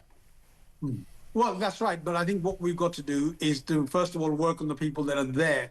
And if these are the people that are trafficked in, we've got to obviously do our best in order to use our security services and the police to resolve those issues. And we've got to work more at getting more police on the roads as well. What happened to the good old English-speaking migrants back in the day? Your own family is a great example of that. I mean, you know, how is it that people came over in huge numbers and it was never really much of a conversation? You either learnt the language or you already knew it from your country of origin, whether it was Pakistan, India, Bangladesh, wherever it happened to be. I'm just thinking South Asia here. It kind of went with the territory. It did. I mean, my grandfather and his brothers and cousins served in the Merchant Navy, and it's good that we're celebrating VE Day today, and it's fantastic because they contributed towards that. Then they were taken off to work in the steel mills, some during the war and some after the war, in relation to that. My father came here in 1948, so we've got a heritage. One of the I came here at the age of 10 with my mum and my other brothers, and the first thing we were told by Dad was that we have to learn to eat with a knife and a fork, and to be able to speak English and to be polite to people. And those were the key things he thought were values that we needed to portray to people when we went outside and did our engagement with the community. I then went off after school to play rugby, which was again a great asset for us. I did my apprenticeship and got through that life there. And that seems, has that kind of been relaxed a bit more? Is it that, you know, now the world is a bit more international and travelling to another country isn't quite as unusual as it once was? People can do it, you know, all over the place in different ways. Is it that? I don't know what's happened. The fact that the government are saying, look, you know, we need to toughen up on English lessons suggests there is a problem. I think what we've done is we've allowed these inner communities to be built up because we've taken our eye off the ball in relation to those people, particularly those people who came as spouses, who weren't taught the language, who should have been taught the language and should have been allowed better to integrate rather than concentrate in a smaller community, which is what they've done. And that's made it worse for the children coming forward as well. So we've got a huge problem which we created by not addressing those issues. All those big factories that people worked in when my father came and other people came, the old BSA where he worked at, all those industries went. So there was even less integration with people at work and the people that you did. I mean, father had a social life where he had a lot of English or friends from the UK. Who were already there. And we built on that. And that's why I joined a rugby club. I did my apprenticeship, did my engineering, became a counsellor. Then I went off to Kuwait to do some engineering work and came back and became an MP. I say, it all went wrong when you became a socialist, Colleen. That's the biggest problem here, right? I think that's quite good. I think this is what the Labour Party is doing, and I think that's important as well. Well, listen, whatever politics somebody is, this is a problem that has haunted governments across the political spectrum. The Tories couldn't work it out. Labour are struggling with this now. They're talking about a crackdown on the family life loophole in deportation cases and things like that. We see these stories every day. The kid or the guy that couldn't be deported back to Albania, I think it was, because his kid didn't like chicken nuggets. Or there was all these stories, and I know there's a bit of mischief among the headlines here, but we do seem to be in a really strange time, and governments seem almost impotent to deal with it. Well, I think part of the problem is that the government has given too many powers to some of these quangos who now decide on behalf of the politicians.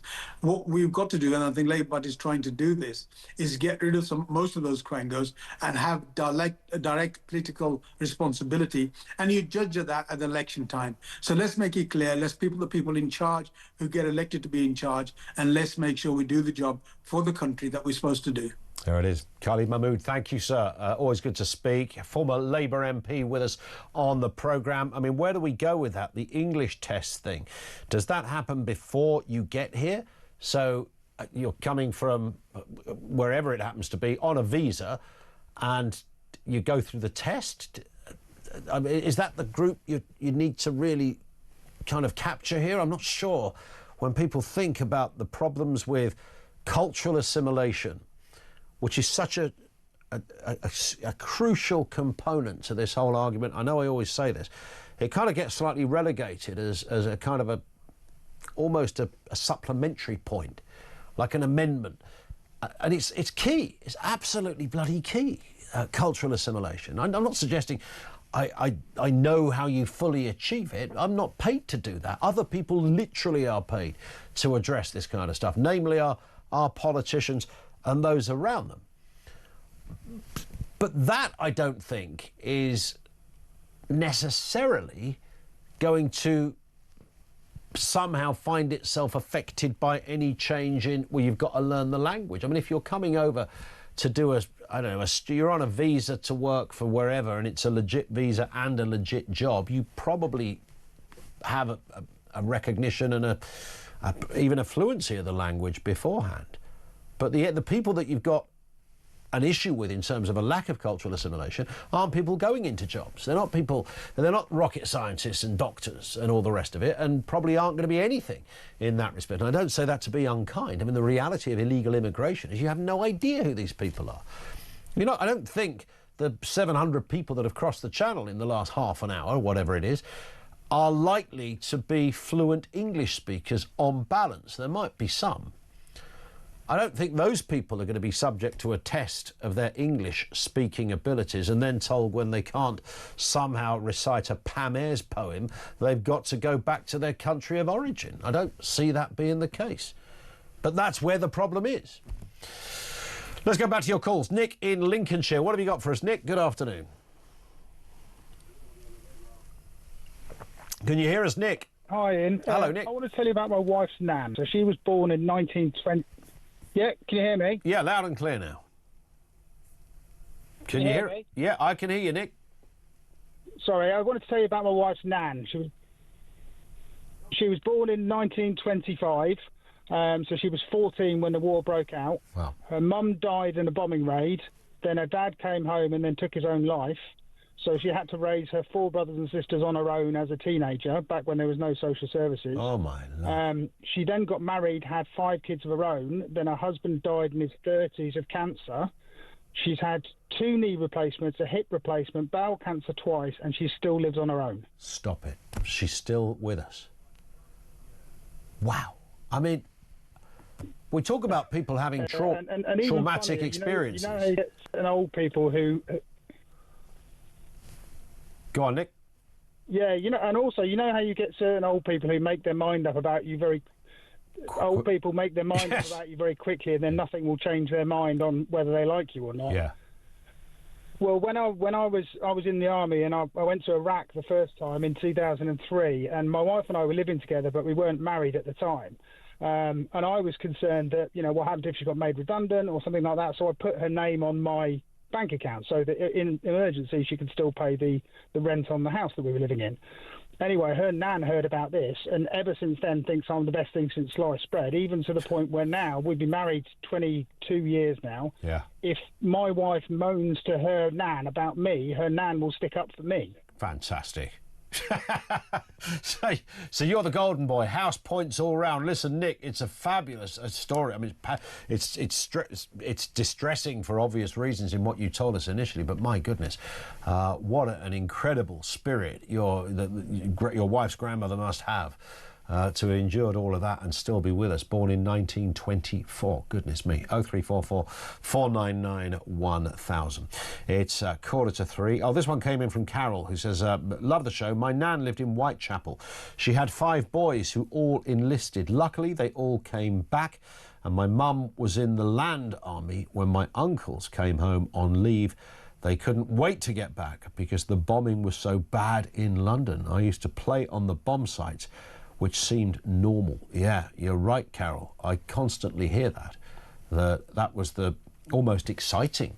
So, wow, there's a bomb site. Of course, as a kid, you're not really kind of in any way joining up the dots of the significance of the bomb site and who sadly might have been under it. Goodness me.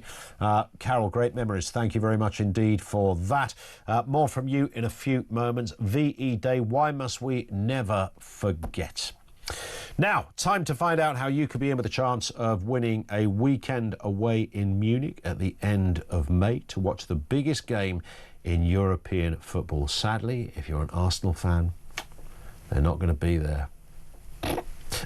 Yeah, it's very sad. The Champions League final, of course, in Germany. Thanks to our colleagues at TalkSport, not only do you get a weekend in Munich, not only do you get to the Champions League final, it doesn't matter who's playing in a Champions League final, it's worth going to see. They're also going to give you £5,000 in your pocket as well to spend how you want. Have a listen to the details. Win a once-in-a-lifetime trip to watch the Champions League final live. Go to talksport.com/win for your chance to embark on the ultimate odyssey of football ecstasy. With 2 tickets to the Champions League final live at the iconic Munich Football Arena, Germany, including flights, accommodation, and an uber-massive £5,000 in your hand. How about that? Enter online now at talksport.com/win. Terms and conditions apply. Achtung, baby. 18 plus, UK excluding Northern Ireland. For a chance to win that VIP trip, simply text the word football to 83338 by the 16th of May, 11 p.m. A text will cost you £2 plus one standard network rate message. You must have bill payer's permission. Or you can just send your name and number by post to Champions League Final Comp, PO Box 3190, Colchester CO2 8GP. It must arrive by 5 p.m. on May the 21st.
I mean, there is no reason for this country to have a trade deal with India. What benefit do we get out of a trade deal with India? Any goods we produce, which they want to buy, they have to buy anyway because they're high-tech goods made in the United Kingdom, incapable of being bought from anywhere else.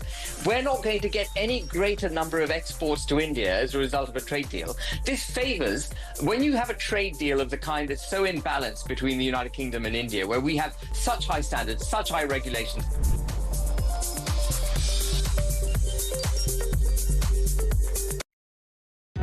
Across the UK, on DAB+, on your smart speaker, on your smart TV, and on your side. This is Talk. It is Talk, 10 to 3. We've got the voice of doom before we go any further. This is day 4 of the political mystery voice bit. I always say political. I mean, that doesn't mean it's necessarily a politician. I mean, it's probably a politician, past or present. But someone who's connected to... So it's a mystery voice with a political angle, right? Someone who's connected to politics in some shape or form. Could be a member of Parliament, could be a past member of Parliament. Here's the question. Who is this? This is so interesting. It's not Matt Hancock, by the way. I'm going to say that right now. It does sound like Matt Hancock. I must agree, it's very Matt Hancock-y. You can hear him there, but it's not him. All right, here it is again. This is so interesting. If you think you know 87222, don't phone in. You can message in only if you fancy having a crack at it, all right? 87222. If we get a right answer in the next 10 minutes or thereabouts, we shall reveal all after the news headlines. If we don't, it rolls over for day 5 tomorrow. Here's the voice again. This is so interesting. Who is that? 87222. Back to your calls. Let's go to Cape Town for this one. Jenny, how are you doing? I'm doing well. How are you? Yeah, very good, thanks. Yeah, fire away. What have you got for us? Well, my experiences compared to others really is nothing. But I was born in 1936. I'm 89 now. And I can vividly remember my childhood during the war. At 4.5, I was sent to Somerset. I had a gas mask on my shoulder. Wow. And a little bag. Can you hear me? You can't hear me. I can hear you, Jenny. Your line isn't great, but I can hear you. Okay. Is that Ian? Ian? Yes. Yeah. Okay. So I was sent to Somerset, and I resided there for nearly 2 years. You can't hear? No. Yes, yeah. You were talking. I was listening. Okay. I was there for about 2 years. 2 lovely ladies looked after me, and then I had to go back to school. And my school was a shelter in the ground. I was walking to school, I can remember, with aeroplanes going over the head. And I used to run and shelter in the nearby porches of the houses. Oh yes, my mother, I can remember, we had an Anderson shelter in the little garden. And every night my mother would sit me up in this siren suit, and then we would go down into the Anderson shelter whilst the doodlebugs were going over. It was quite an experience. I mean, hello. Yes, I can hear you. The experience that you went through there, and obviously many other kids, Jenny, had to go through that. I mean, that doesn't. Yeah. That doesn't go away, does it? Really, that can't ever fully leave you. No, it doesn't. But other people went through far worse. But it was a horrible experience. Yeah. And then after the war, the rations were so tight, we didn't have fresh fruit. I think my first banana was when I was 13. I can remember it vividly. So it was very, very tough, but there was a wonderful, wonderful camaraderie. Everybody was so kind. Yeah. And that is it, isn't it? It's that final point. There was something that, it came out of, naturally, the underpinning of all of this was the most horrific situation of a world war, with people dying left, right and centre. But the manifestation in some parts of it was something rather glorious and kind of dripping in respect and decency, which I sense is the bit that we've lost, even removing the rose-coloured glasses. Listen, Jenny, thank you very much indeed. We got there in the end. That's Jenny. This is Peter in Dorset. Peter, good afternoon to you. Good afternoon. This war was fought by the tolerant against the intolerant. I tell you what, stay where you are, Peter. We're going to try and get you back on a better line. Your line's a bit wonky. I'll do a couple of messages before we do. This one from Peter. Our country came together at its darkest hour. This country will never come together as before. We've allowed uncontrolled immigration of people so ideologically different from us, which means we will have domestic unrest in future conflicts. There is something in that. I know that's not always comfortable for people to hear. There's a brutal reality in exactly what Peter just said. Marie in Ealing says, my grandson lives in Buckinghamshire and is in year 3. He goes to a local school, and I'm delighted to say his school are celebrating VE Day today. The kids have been encouraged to wear red, white and blue all day, and a special menu has been arranged for a picnic lunch on the lawn. What a splendid way to celebrate this important day and learning about VE Day. A perfect history lesson for these primary school children. Yes, same here. My little boy's in year 2. And yeah, red, white and blue was the instruction, and off he went to pick out red, white and blue. I'm not quite sure those kind of Nike trainers were necessarily what they were thinking at the time, but that's what he's gone in. Not just those, by the way. Peter in Dorset, we've got you back, Peter. Your line was a bit wonky. Yes, sir. Thank you very much for coming back. This war was fought by the tolerant against the intolerant. It was an unbelievable... Slaughtered 6 million Jews, and it slaughtered many other millions of people in the Holocaust as well, who's not enough of that is made of, I'm afraid, as well as the 6 million Jews, obviously. Fair point. But one of the things today, in my mind, is that it is a poignant time to be thinking about the word tolerance. And it's about everybody to examine themselves in their heads. If they're Muslim, if they're Indian, if they're Jewish, if they're Christian, if they're black, if they're white, whoever they are, they need to start searching in their minds for the word tolerance. And the only intolerance today should be people to be intolerant of the intolerant. That is the bigots of this world who have been taught by their previous generations to hate somebody else. And it's got to stop, and it can start in education. It can start in the schools, and it's not just creed and colour, and it is also people with disease and disability, respect for humanity. And this is a poignant time for the world to stand up and examine its own conscience. Everybody listening on this programme today can have a little search at their little corner of their mind where they are intolerant and become tolerant. And we can change this world so fast if the world can just learn to be tolerant. There it is. Peter, thank you. We need tolerance. We need tolerance. I would just add to that that tolerance in itself is a notion, of course, that does come with, I say, some fairly obvious caveats. You know, if somebody is out, robbing houses of an evening, I'm not sure we're going to find much tolerance in someone like that. And there's lots of areas of our life our political masters don't always enamour themselves to commanding respect and tolerance. But broadly speaking, I get what Peter's saying there. Thank you to him. Scott says, my granddad was in the Home Guard and often patrolled the beaches around Bognor Regis. He told me once how the wooden breakwaters in the sea looked like rows and rows of soldiers marching onto the beaches, and the first time they saw it, it absolutely terrified them.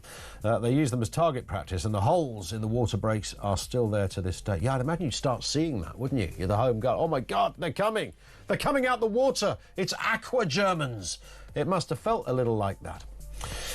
More comment from you in the next hour still to come. Plus, we might get an answer of the voice of doom. Remember, you've got one task to identify this voice. This is so interesting. If you think you know, don't phone in, but you can message 87222. If anyone's got it correct, we'll reveal all after the news headlines at 3 o'clock on Talk, which is next.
across the UK. On DAB+, on your smart speaker, on your smart TV, and on your side. This is Talk.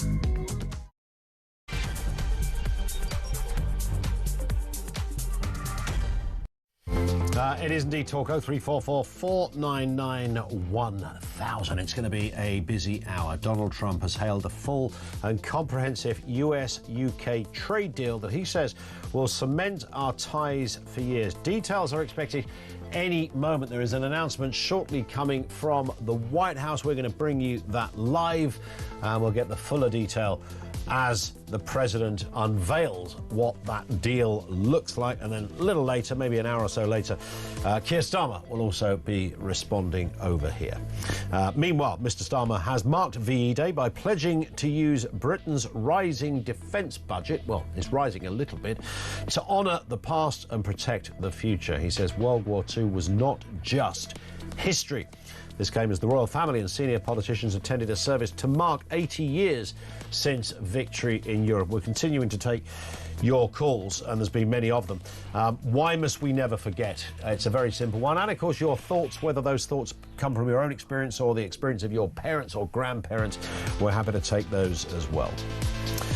Memorising complex passwords and waiting for text codes could soon become a thing of the past, with new passkeys set to replace them in a push to beat hackers and boost online security. What does that look like? What does that even mean? We'll have the full details. Everything you need to know, all the breaking news right here on Talk. 0344 499 1000. Just before we get into some trade deal detail, let's just do the voice of doom. This is the voice we played you just before the news. This is so interesting. It's the current mystery voice. It's day 4. No one's got it so far. It's not Matt Hancock, by the way. Have another listen. This is so interesting. It really does sound like Matt Hancock, doesn't it? But it ain't. These are some of the guesses. Toby Young, no. David Bull, no. William Hague, it is not. Dominic Raab, no. Nicolas Sarkozy, it is not. And Steve, someone, it is not. I think my computer hasn't updated. Steve Coogan. Let's have a listen again. This is so interesting. There's a kind of a Coogan-y thing of Coogan doing a sort of generic politician voice. It is not any of those. We haven't got a winner, by the way. It rolls over again to tomorrow. 2:45, it shall return, the voice of doom. We are awaiting that announcement shortly from the White House. Donald Trump says a trade deal between the US and the UK will cement the relationship between the two countries. Details of the deal are expected to be revealed in a moment. It's understood Britain has agreed to concessions on American food and agriculture. What is that likely to look like? A couple of voices we're going to be speaking to on this. First, Callum Price, Director of Communications at the IEA. Good afternoon to you, Callum. Now, of course, we haven't got the details of the deal yet, but there's a lot of very positive talk around it. Mr. Trump saying this is going to be amazing for our two countries.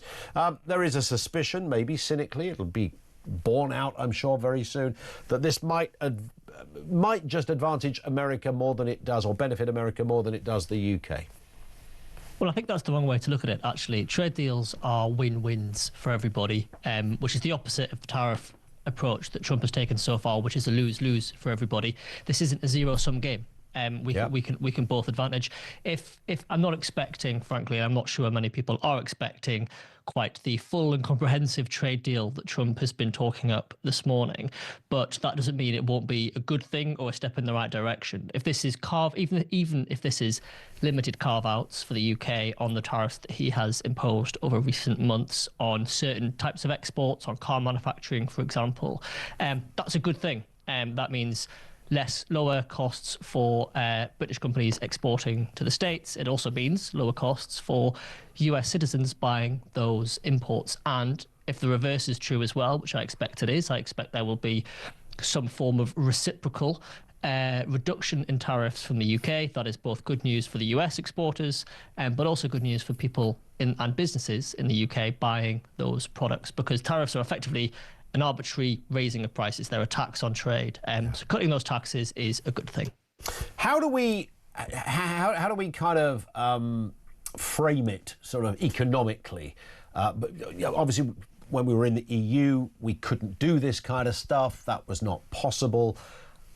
Lots of people say, well, this is a clear benefit from being out of the EU, that we can carve out these kind of deals. The Indian one yesterday, and then this coming around today, and more on the way. But of course, that works if what we're getting as a result of being out the EU is better than we would have got if we were still in the EU. Is there any way of sort of ascertaining or roughly working out, Callum, what the position is today compared to what it might have been had we still been part of 29 other countries? Yeah, there is, because we could just look at what's happening in the EU and their relationship with the US in terms of trade at the moment, and that is a escalating trade war. So where the UK has taken exactly the right approach in response to Trump's tariffs, which is to not retaliate, because as I mentioned, retaliating is only hurting ourselves. The European Union has taken the opposite approach and is looking to levy retaliatory tariffs on Trump in response to his tariffs on them. So that is raising prices for their own consumers in response, in a sort of in a tit for tat, if you like, to try and get them to be removed. So that is A, the wrong approach economically, for reasons I've outlined, but also B, it is looking like it's the wrong approach tactically as well, because the UK has taken the we're not gonna respond, we're gonna find ways to smooth this over approach, and we seem to be at where once we may have been at the back of the queue, according to Barack Obama, we are now at the front of the queue, and indeed the first people to be negotiating some form of trade agreement, however comprehensive remains to be seen, but we are the first people to be granted with some form of carve-out for what Trump's announced so far. So it's the right approach on both fronts. Yeah, it's interesting trade deals, because obviously we get the headlines, and that T-word, tariffs, will feature quite heavily. We'll talk about meat. I'm sure chlorinated chicken will be thrown into the mix as well, just for good measure. But actually, the details of a trade deal, I'm sure, runs into many thousands of pages that civil servants on both sides of the Atlantic will be, if not already written, they would have certainly began that work in process. There's an awful lot that goes into this, and some of the more interesting aspects of it might not be the ones that are the biggest headlines. Yeah, exactly. I think that I think, to be fair, from this announcement, we're not expecting too much detail right now. I think this is a sort of some headline stuff, and the detail will come after. But it will give a sense of what both countries are looking at. The UK are certainly repeatedly saying that things like food standards, as they put it, which refers to things like chlorinated chicken, are off the table.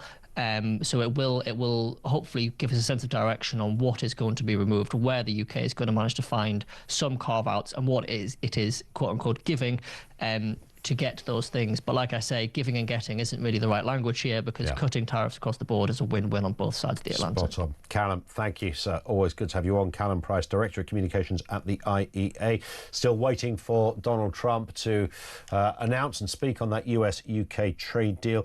Let's speak to Nick Rakowski, US-UK trade expert. Nick, good afternoon to you. Hey, how's it going?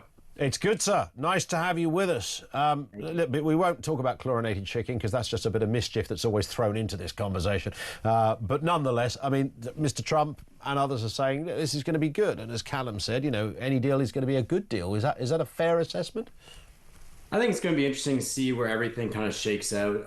From my side, personally, I come more from the operations side of things. I'm running a software company from actually running the operations. So I see the starting and stopping of the economy, and people are running these big corporations, and it's really tough for them to forecast and see where they got to go. So at the end of the day, whatever happens, this is going to be a good thing in the sense of, okay, here's what's happening. Now we can make plays towards what we need to do to get that final outcome.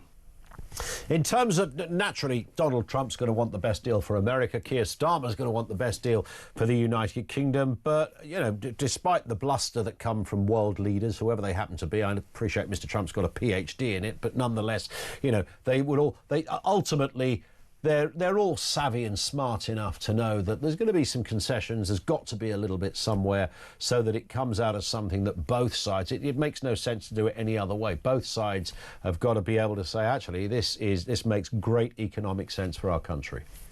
Yeah, I think that's going to be the interesting part, is where everything kind of shakes out. And yeah, everyone has to win to their country at the end of the day. That's the biggest thing. So it's going to be interesting to see, where does all the different industries, where are the tariffs that are going to be taxed from either side, and I think this is going to be a good stepping stone to see what the rest of the world kind of sees from that side of, all right, where are these negotiations? Where do we have to kind of give, and where can we kind of take some other sides of things? So it's going to be interesting to see where everything kind of shakes out from that side. And I'm really excited to see where this kind of goes from that side. Indeed. The word tariffs, of course, is a term that nobody used until about half an hour ago. Now the entire world talks in the language of tariff, as we all know. But it's about much more than that, isn't it? It's not just about tariffs. Yeah, I think the big part of it, like I was saying at the beginning there, is just the uncertainty of these big corporations that, if you got to change your supply chain to get everything going again, it's not like you can just pick up a phone and say, okay, now we're going to go this way, because it doesn't work that way, unfortunately. There's a lot of process, and big corps can't move quick that way. So it's once you kind of figure out, okay, do we have to change supply chains, and do we have to change what's coming in and where we're going, then they can start making those plays and start figuring out what the end goal is at the end of the day. And from our side, we've seen so much uncertainty in our software of people booking appointments to the future. Like we go a normal time, people will be booking 4 months in advance of appointments coming in and out of facilities. And when we were looking in March, it was down to a couple of weeks, a month. And we're seeing the same thing in April. So everyone's kind of just like, all right, what's happening? When's that going to happen? When can we actually start, figuring out what the rest of the summer and the rest of the year looks like? Indeed. Final point, Nick, are you optimistic about this? I am. I think it's going. I'm just excited to see where it kind of goes at the end of the day. I think everyone's kind of have to give and take a little bit. I don't think everyone's going to come out and being like, hey, this is what exactly we wanted.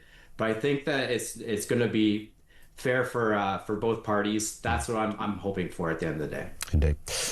Listen, Nick, great to have you on, sir. We will speak again soon, I'm sure. Nick Rakowski, he's a US-UK trade expert. Thank you to him. We have been told that President Trump has been delayed by about half an hour. I don't know if that's half an hour from now or half an hour from the original 3 o'clock.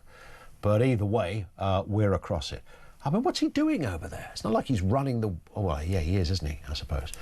That does happen. I remember working at a previous place, and Nigel Farage also worked there and had got an interview with Donald Trump. So I think Nigel Farage knows Donald Trump, and Christian, who is now Mike Graham's producer, was also the producer of Nigel Farage at the time. So they book a studio. They're told, yeah, the president can speak to you at 12 o'clock. It's going to be a pre-record, but he's going to speak to you at 12 o'clock. So Nigel and Christian go in the studio and they sit and they wait.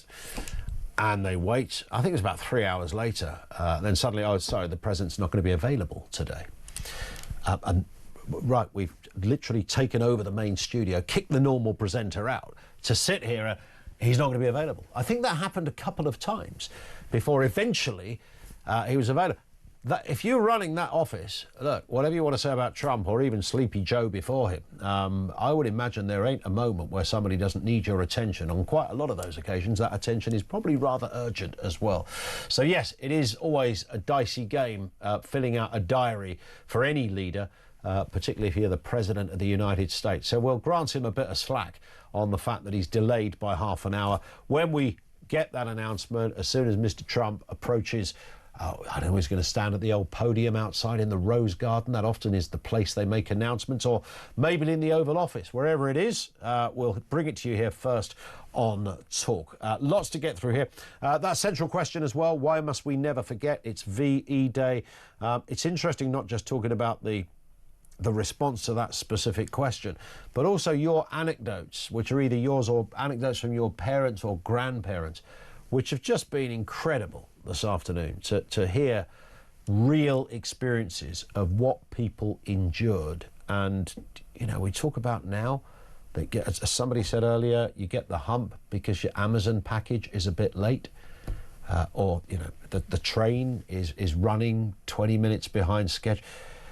I mean, what some of these people went through is just extraordinary against the backdrop of, you know, impending bombs and God knows what else going on. Jane says, my mum is 91, I'm 55, my son is 21, and I would agree that my mum and dad instilled our appreciation for everything that we had growing up. They were able to move with the times, and yet there was never greed and always laughter. They worked hard but loved life and never let outside pressures detract them from all the good things that we had as a family. I feel that my son's generation allow too much outside influence and opinion spoil the good things we have today. They have the ability to strip life down to the basics and enjoy every minute, says Jane. Jane, it's a beautiful thing. It also, you know, rams home the importance of family. I know not everyone is happy families, and, you know, all manner of things and distractions can happen to really create huge upheavals in families. But when done well and when it works out, that is your best unit, your best foundation by a country mile for anything, is that family unit. And that was the whole kind of Thatcher ethos, isn't it? If you get that bit right, then everything else sort of falls into place. And those basic kind of standards and appreciation that Jane just mentioned there, respect and appreciation and understanding that is really kind of key and crucial. It's increasingly hard to kind of, you know, in an instant gratification society where, you know, download stuff like that, have it now, get it delivered, watch that new film. You haven't got to wait for it. There's no, you know, hanging around for the new, it's just there, bang. You don't ever miss a TV show. Music, bang, it's there. Entertainment, it's there. You want to contact your relative in Australia, New Zealand, do it. Everything is there. Everything is there. There's no waiting, there's no anticipation, there's no patience needed. So it's no wonder we lose sort of appreciation of things, and we are always at the end of our tether, it seems, too regularly. 0344 499 1000. Back with more calls on this in a couple of moments' time, plus that announcement from President Trump on the way. This is Talk.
And they've been shown up to be wrong. And I think that people are very unwilling to admit that they're wrong and find it quite hard to row back sometimes, even though in this instance they've got the perfect excuse. You know, we made a mistake, we and everyone else misinterpreted the law.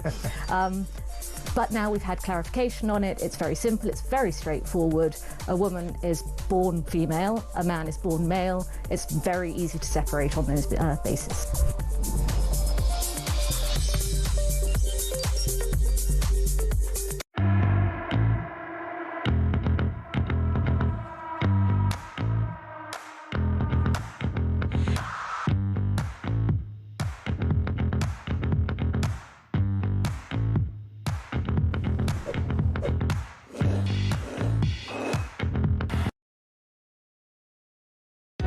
Across the UK, on DAB+, on your smart speaker, on your smart TV, and on your side.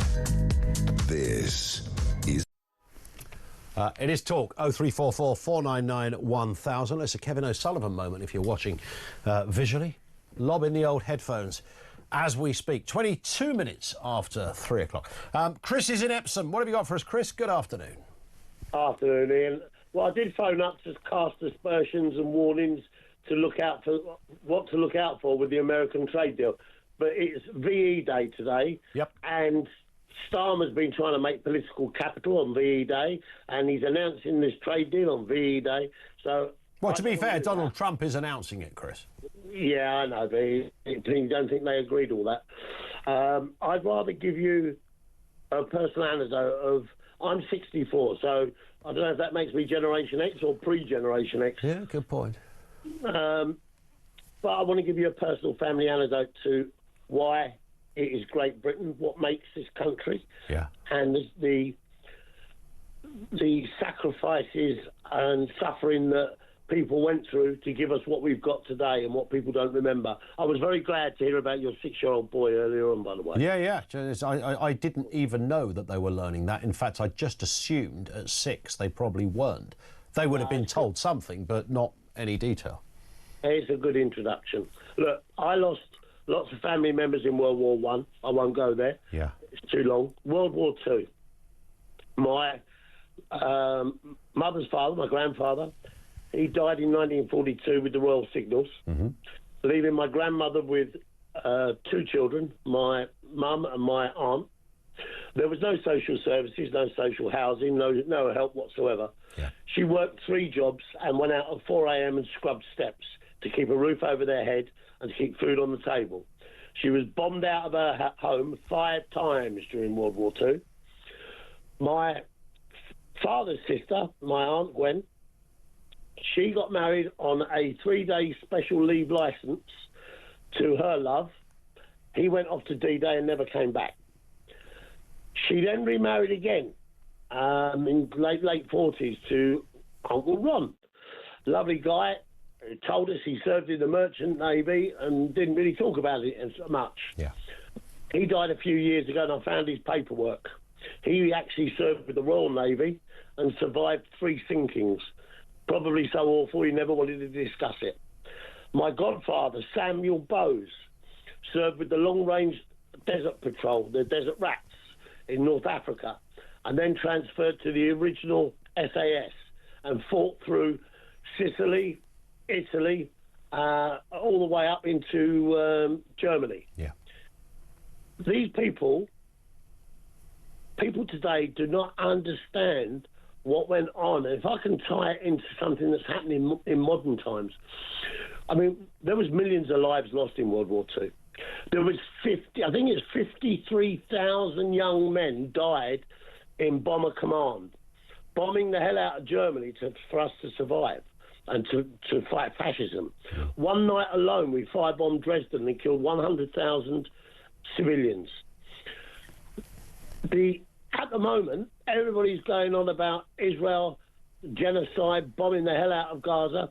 This is the only army in any history of warfare that gives out telephone warnings, text warnings and leaflets of where they're going to attack. It's absolutely ludicrous what people are saying. People just don't know their history of what we went through or what our families went through to give us what we've got, and the way that the IDF are behaving. It's chalk and cheese. 100%. But that's a very hard one. I mean, it's so politicised, that war, outside of those that really know the detail or bother to even look up what's going on, that I don't think you can save some of these poor souls that seem to believe that, that Hamas is some kind of humanitarian charity. It's incredible. And if you actually bother to look deep and you look at UNRWA, who run the schools program in Gaza, they teach the kids from 4 years old that the greatest thing they can do is stab a Jew to death to become a martyr. And you've got the Palestinian Authority paying what's called a martyr's pension. Well, these are these are people that absolutely believe this is they're doing God's work. I mean, so you can't. There's no negotiating with people who literally believe that God is on their side. I mean, how do you? There's no starting point. That is where they start and where they end. That's it, really. And they're all coming across on boats to this country. Well, I don't know about the breakdown of people that come down on boats. I'd like to think not every one of those people is about to do something as horrendous as what we've seen. No, but I hear what you're saying. We don't know who's on the boats, right? The ideology unfortunately, the ideology of Islam is the same. You only have to listen to Desmond Murray for long enough and read his books to understand what the hell's going on. The other thing is that is even more important, actually, is that you have to remember there's 8.5 million people in this world. 8.5 billion. There's 6 billion of them live on less than $2 a day. How many do you think are going to come here when they get text messages from their friends about what we give them? Well, indeed. And also, I mean, I know that would be the extreme example.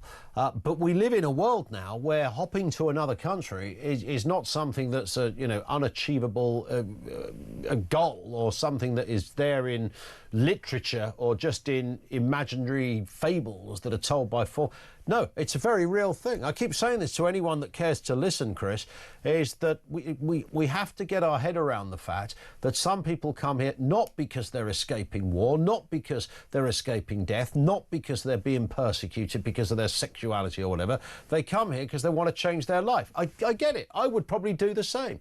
But let's at least acknowledge what is clearly there for all to see. It's the 21st century. It's the digital world. It's the social media world. If you live in Eritrea, half an hour ago, it'd have been unthinkable that you might come and live in the UK. Today, it's imminently doable by dint of a quick journey to northern France. I mean, I don't know why people can't get their head around that. Listen, Chris, I've got to move just because of time.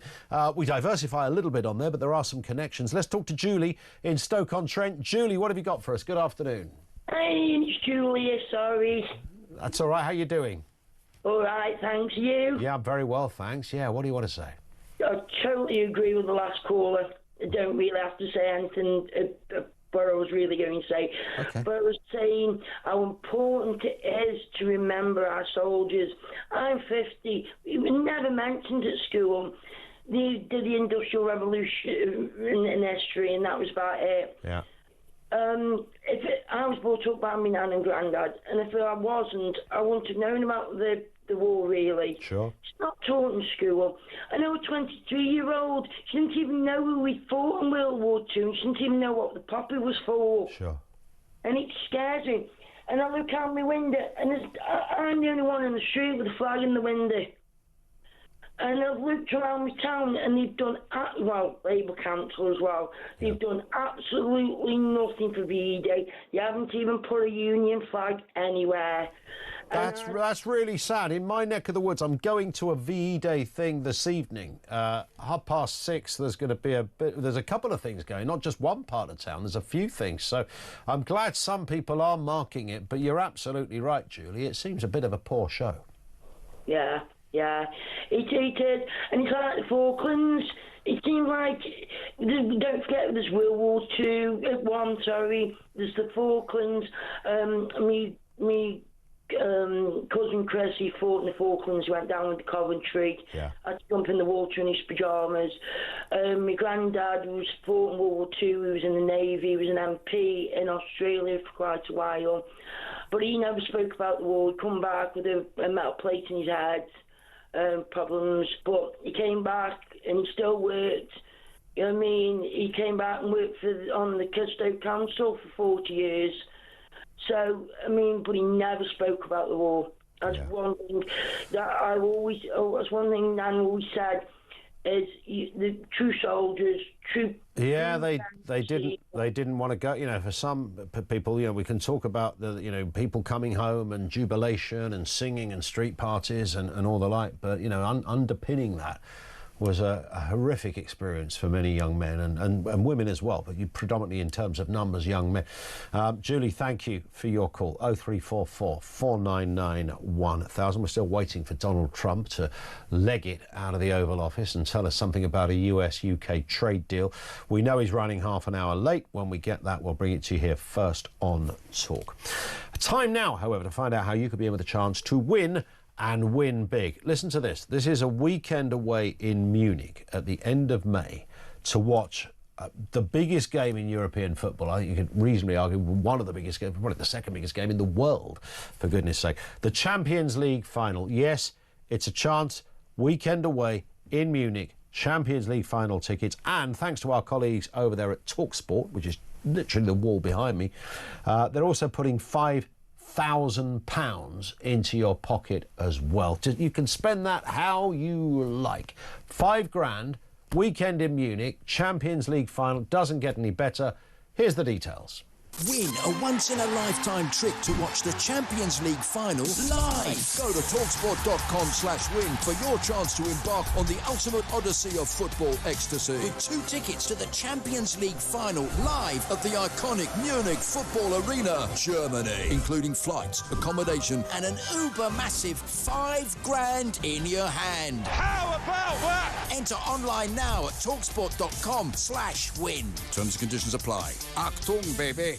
18 plus, UK excluding Northern Ireland. For a chance to win that VIP trip, simply text the word football to 83338 by the 16th of May, 11 p.m. A text will cost you £2 plus one standard network rate message. You must have bill payer's permission.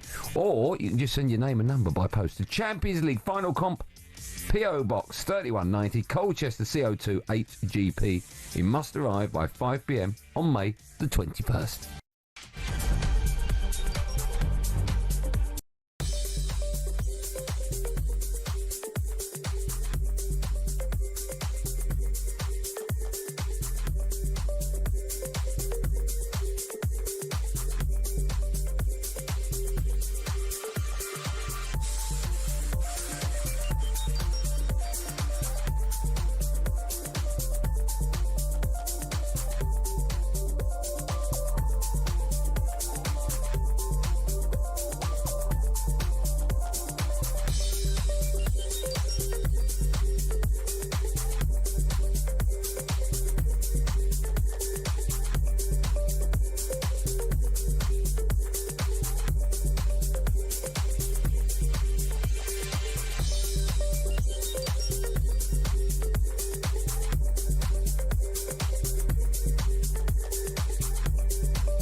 Across the UK, on DAB+, on your smart speaker, on your smart TV, and on your side. This is Talk. 25 to 4. Now, you know what it's like, memorising complex passwords, waiting for text codes, and all of that caper. I was doing this last night, trying to make a bank transfer. Goodness me, I end up for 20 minutes on I had the audacity to want to move some money from one bank to another place. I get it, you know, a bit of security, never a bad thing. Didn't expect 25 minutes on the phone to a call centre. Anyway, I waited for the text code, didn't come through. Government departments are beginning to roll out smart thing called smart passkeys. This comes up every now and again. Would you prefer a passkey? Already in use across the NHS, the new system is now being pushed to the private sector and backed by IT experts who say it's faster and more secure. It comes as hackers ramp up attacks on the UK, with nationally significant incidents doubling in recent months. Let's speak with Jake Moore, Global Cybersecurity Advisor at ESET. They, of course, a software company specialising in cyber security. Jake, good afternoon to you. Good afternoon. The other day, I said yes to a passkey on something. I won't mention who it was, Microsoft, and I decided that after I said yes, I thought I'd better look up what a passkey is. After I said it sounded like a great idea. I kind of knew, but I thought I'd better confirm. So explain, what the problem is and why a passkey is the answer. Yeah, passkeys are the future. I'd just like to say that not all companies and apps are using them yet, but if you see them on your app, take a look at it and take them, because they are great. They are a simpler and more secure way to log into apps and websites without using a password. Like you say, passwords are annoying. People just tend to use something that's related to them, or even worse than that, like we've seen with Marks and Spencers and so on. Yeah. The same password. So this takes it away from there. They use biometrics. So they are using your phone. So you might need your face or your fingerprint to unlock that key. It uses all sorts of encryption. The background is it's one key stays on your device and the other one goes to the website. But basically, the encryption that is used is so brilliant and it's so convenient that it should be what people are using in the future. Yeah, and you see, that's what I always took it to be. I have to say, I think it has the worst name, passkey. It sounds like... It doesn't sound like your face. Like, we think of facial, do you want to use Face ID? Yeah, I get that. Do you want to use fingerprint? I get that. Passkey sounds like something else. Does that make sense? Well, it's because we've had passwords for so long and we need something else that allows you to get into your apps. And it is effectively a key, and that's what encryption is. It unlocks the data that no one else can get into. If it's encrypted, then that should mean it's very, very safe. Yeah. So if you're using things like WhatsApp, Outlook, iCloud, those are all using them. But it is quite tough for these companies to start to incorporate them into their apps. But they are slowly working. I think it was only this time last year, there are only about 10 or 12 apps out there that were using them. But they are coming and really take the bull by the horns here and make your apps even safer. So it's not quite the same as just, because lots of apps now say, would you like to sign in with Face ID, etc. And that's great. It's kind of, so that's not quite what a passkey is, right? The passkey is something a bit more than that. Yeah, so we've got passwords that we've seen for many, many years. It's taking it to the next level. It's adding that extra layer of security. And this is what it's all about. Adding, so your username and password, but then another thing to really make sure that you are who you say you are. Similar to that is, say, for example, an SMS text message. So when you sign into a new device with your current account, then it'll send you a code to your phone via SMS. This is another thing, because that code will just last for, say, 30 seconds or so, and you type it in. SMS codes are not actually very secure because you can, in fact, hack text messages. So we've gone to the next level, and now we're using this encryption service. This will, by the sounds of things, Jake, undoubtedly is like garlic bread. It's the future, right? Oh, yeah, absolutely. I mean, all the apps are starting to take this on, like I say. So even TikTok, you never know, you might be doing TikTok dances. Now you can log into it knowing that it's nice and secure. I can't wait. I mean, anything that makes it more secure is always a good thing. Jake, thank you very much, as ever. Always good to have you on. Jake Moore, he is Global Cybersecurity Advisor over there at ESET. They are the software company specialising in cyber security. It is an ache, isn't it, with I've got one account for something that does that thing of saying, enter the 4th, 9th and 17th symbol on your password, and you go, okay, right, so then you have to go to where your passwords are and count There's a lot of faff. There's no uniformity really around passwords. I think we all do worry a bit that, you know, if somebody was with you in the room or somebody wanted to attack you, they could nick your phone. And, you know, my kids know how to get into my phone, and that's just to grab it and stick it in front of my face in order to open the phone. They will do that. I chase them up the stairs and it ends there, and I put them in the cellar. But that's the way you deal with this stuff. But you take the point in terms of how convoluted these things are. Anything that's going to make it easier and more secure is a good thing. 0344 499 1000. We're going to go back to more of your calls and comments as well in just a couple of moments. We are awaiting, of course, Donald Trump to make that US-UK trade deal announcement. Speaking from the White House, details of that are on the way. It's coming soon, right here on Talk.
hiding the fact that this is probably Labour's #1 most toxic policy since they came into government last July. Let's be honest, there's quite a lot of them which are pretty unpopular. But this has really struck a chord with voters. We saw it on the streets of Runcorn and in actual fact all over the country last Thursday, when at the first opportunity voters gave Labour the biggest kicking they could. The problem I think Keir Starmer finds himself now is that actually he's boxed himself in so much, he's expended so much political capital on this policy.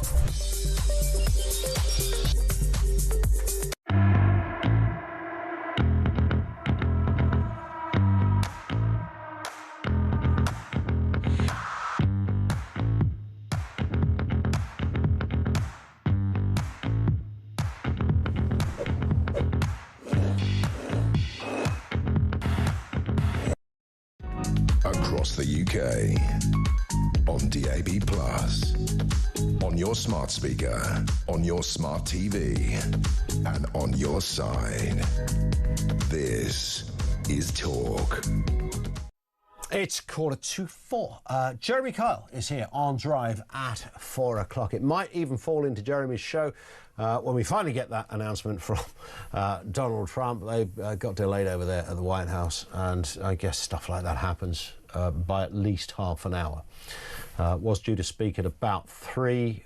It was never an on-the-dot announcement, so a bit of wiggle room there on their part, but we'll wait and see. But either way, we'll bring it to you here first on Talk. It is a significant day in that respect, a trade deal between the US and the UK. Mr. Trump has made it absolutely clear that this is going to be something that will be full and comprehensive and will seal our relationship between the two countries for years to come.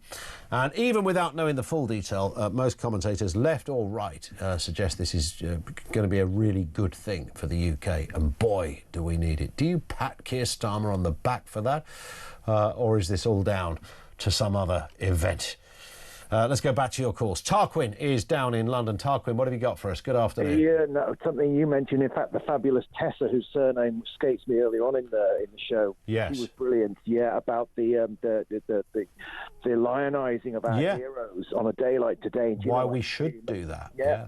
it made my blood boil, Ian, because I thought my father was in the RAF. My grandfather was in the trenches in the First War and took a bullet to their head to save us from the Germans first time around. And on a day like today, when Tessa quite rightly says that, we need to big up our boys on a day like that because, they were so amazing, and they were, and the women, but mostly the guys. And I'm thinking now, if I hear the word toxic masculinity ever again... I know. It's quite funny how you can dismantle the toxic masculinity accusation thing very easily, and the one that wins the room every time is exactly what we're talking about here, war. There was a lot of toxic masculinity going on in the trenches back then, wasn't there? Well, this is the thing, that these wokey blue-haired libtard pillocks, they don't get it, that they only get their civilization because of the toxic masculinity. Yes, absolutely right. We've got to fight them on the beaches on this. I never surrender. Love it. Tarquin, thank you very much. It's a very good point. I mean, toxic masculinity, I don't know where to start on that one. Of course, toxic masculinity is really just mostly a way of describing not very nice people, right? I mean, there's obviously some not very nice blokes. There's some not very nice women. There's some blokes who are, who believe that their bloke status is enough to give them something over female status, whatever you want to call, or anybody else for that matter, anyone who's not part of their kind of high testosterone-fueled gang. But to suggest that it's a kind of malaise that all blokes are somehow suffering from is absolute gobbledygook and flannel. I mean, it's insulting as well, but it's just anti-intellectual cobblers. And then to sort of brilliantly miss some pretty fairly, I would suggest, obvious markers throughout history and the contemporary world. Toxic masculinity. You want to talk about that in wartime, you want to talk about it in the police service, you can talk about it in the workplace, you can talk about it in so many areas. And it's just such a cheap and it's mean, and that sort of undersells it. It's a mean way of describing stuff you disagree with or a world that isn't built in the way you would like to see it built. I'll just say it's toxic masculinity. It's a bit like that thing, when a bloke explains something reasonably and somebody goes, we don't really need any mansplaining. No, that's not mansplaining, that's just explaining. Just because it's a bloke doing the explaining, that doesn't constitute mansplaining, all right? Let's go to Stuart over here in Bradford. How you doing, Stuart? Oh, not too bad, Ian. How are you? Yeah, I'm very good, thanks. Yeah, far away. Right. My parents and my grandparents, when my mum were born, it was just before the Second World War. Mm-hmm. There was my grandparents and 5 kids, and then the war started. Yeah. My granddad ended up working at Avro up in Yeadon Airport, building the Lancaster bombers. And my grandma ended up pregnant again. And unbeknownst to my granddad, she went for the backstreet abortion and died on the table. Oh, dear. And my granddad ended up doing 6 months because he'd worked for the money to pay for the abortion. And if he hadn't have been working at Avro and it were I can't remember what they call it, were an high-quality job that he needed to do. Yeah. He'd have got 2 years, not 6 months. So then all the kids had to go into homes. One of my mum's brothers who were 15 joined the army, didn't run away and join the army. He ended up, when the war finished, going to Canada, and the man never saw him again until she was 62. I mean, that's the tragedy of that alone, notwithstanding everything else you've said. And I only found that out about 4 years before my mum died. They never spoke about it. Yeah. And that was part of, I suppose, maybe different times and different ideas, but people tended not to talk about stuff like that, didn't they? Yeah. Particularly when it was associated with war and tragedy and all that went with it. And the other thing as well, what happened was my granddad got married again to another lady. And when I was, like you go from primary school up to 7 to 11 school. Yeah. When that was going on, they were doing a thing about the Second World War, and you could fetch things in. Yeah. And my grandma went into my step-grandma, if you like. Well, I always called her my grandma because I never knew my original one. She went into the loft and she come down with the gas mask. One of the hoods that went over a pram as a gas mask. Yeah. And ration books and all sorts to take to school. And they ended up in a museum somewhere in Leeds. I'm sure. And it's interesting, these were just like accoutrements and things that people just took with them. Listen, we've got to stop there. We're going to cross over to the United States. President Donald Trump speaking. National trade. The deal includes billions of dollars of increased market access for American exports, especially in agriculture, dramatically increasing access for American beef, ethanol, and virtually all of the products produced by our great farmers. And our Secretary, as you know, of Agriculture is here. Brooke, thank you very much for being here. Good day. Thank you, sir. You'll let the farmers know.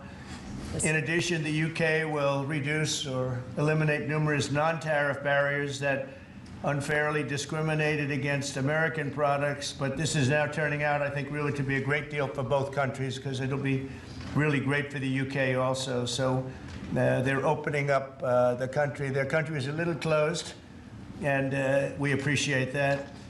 They'll also be fast-tracking American goods through their customs process, so our exports go to a very, very quick form of approval, and there won't be any red tape. Things are going to move very quickly both ways. The final details are being written up in the coming weeks. We'll have it all very conclusive, but the actual deal is a very conclusive one. We think just about everything's been approved.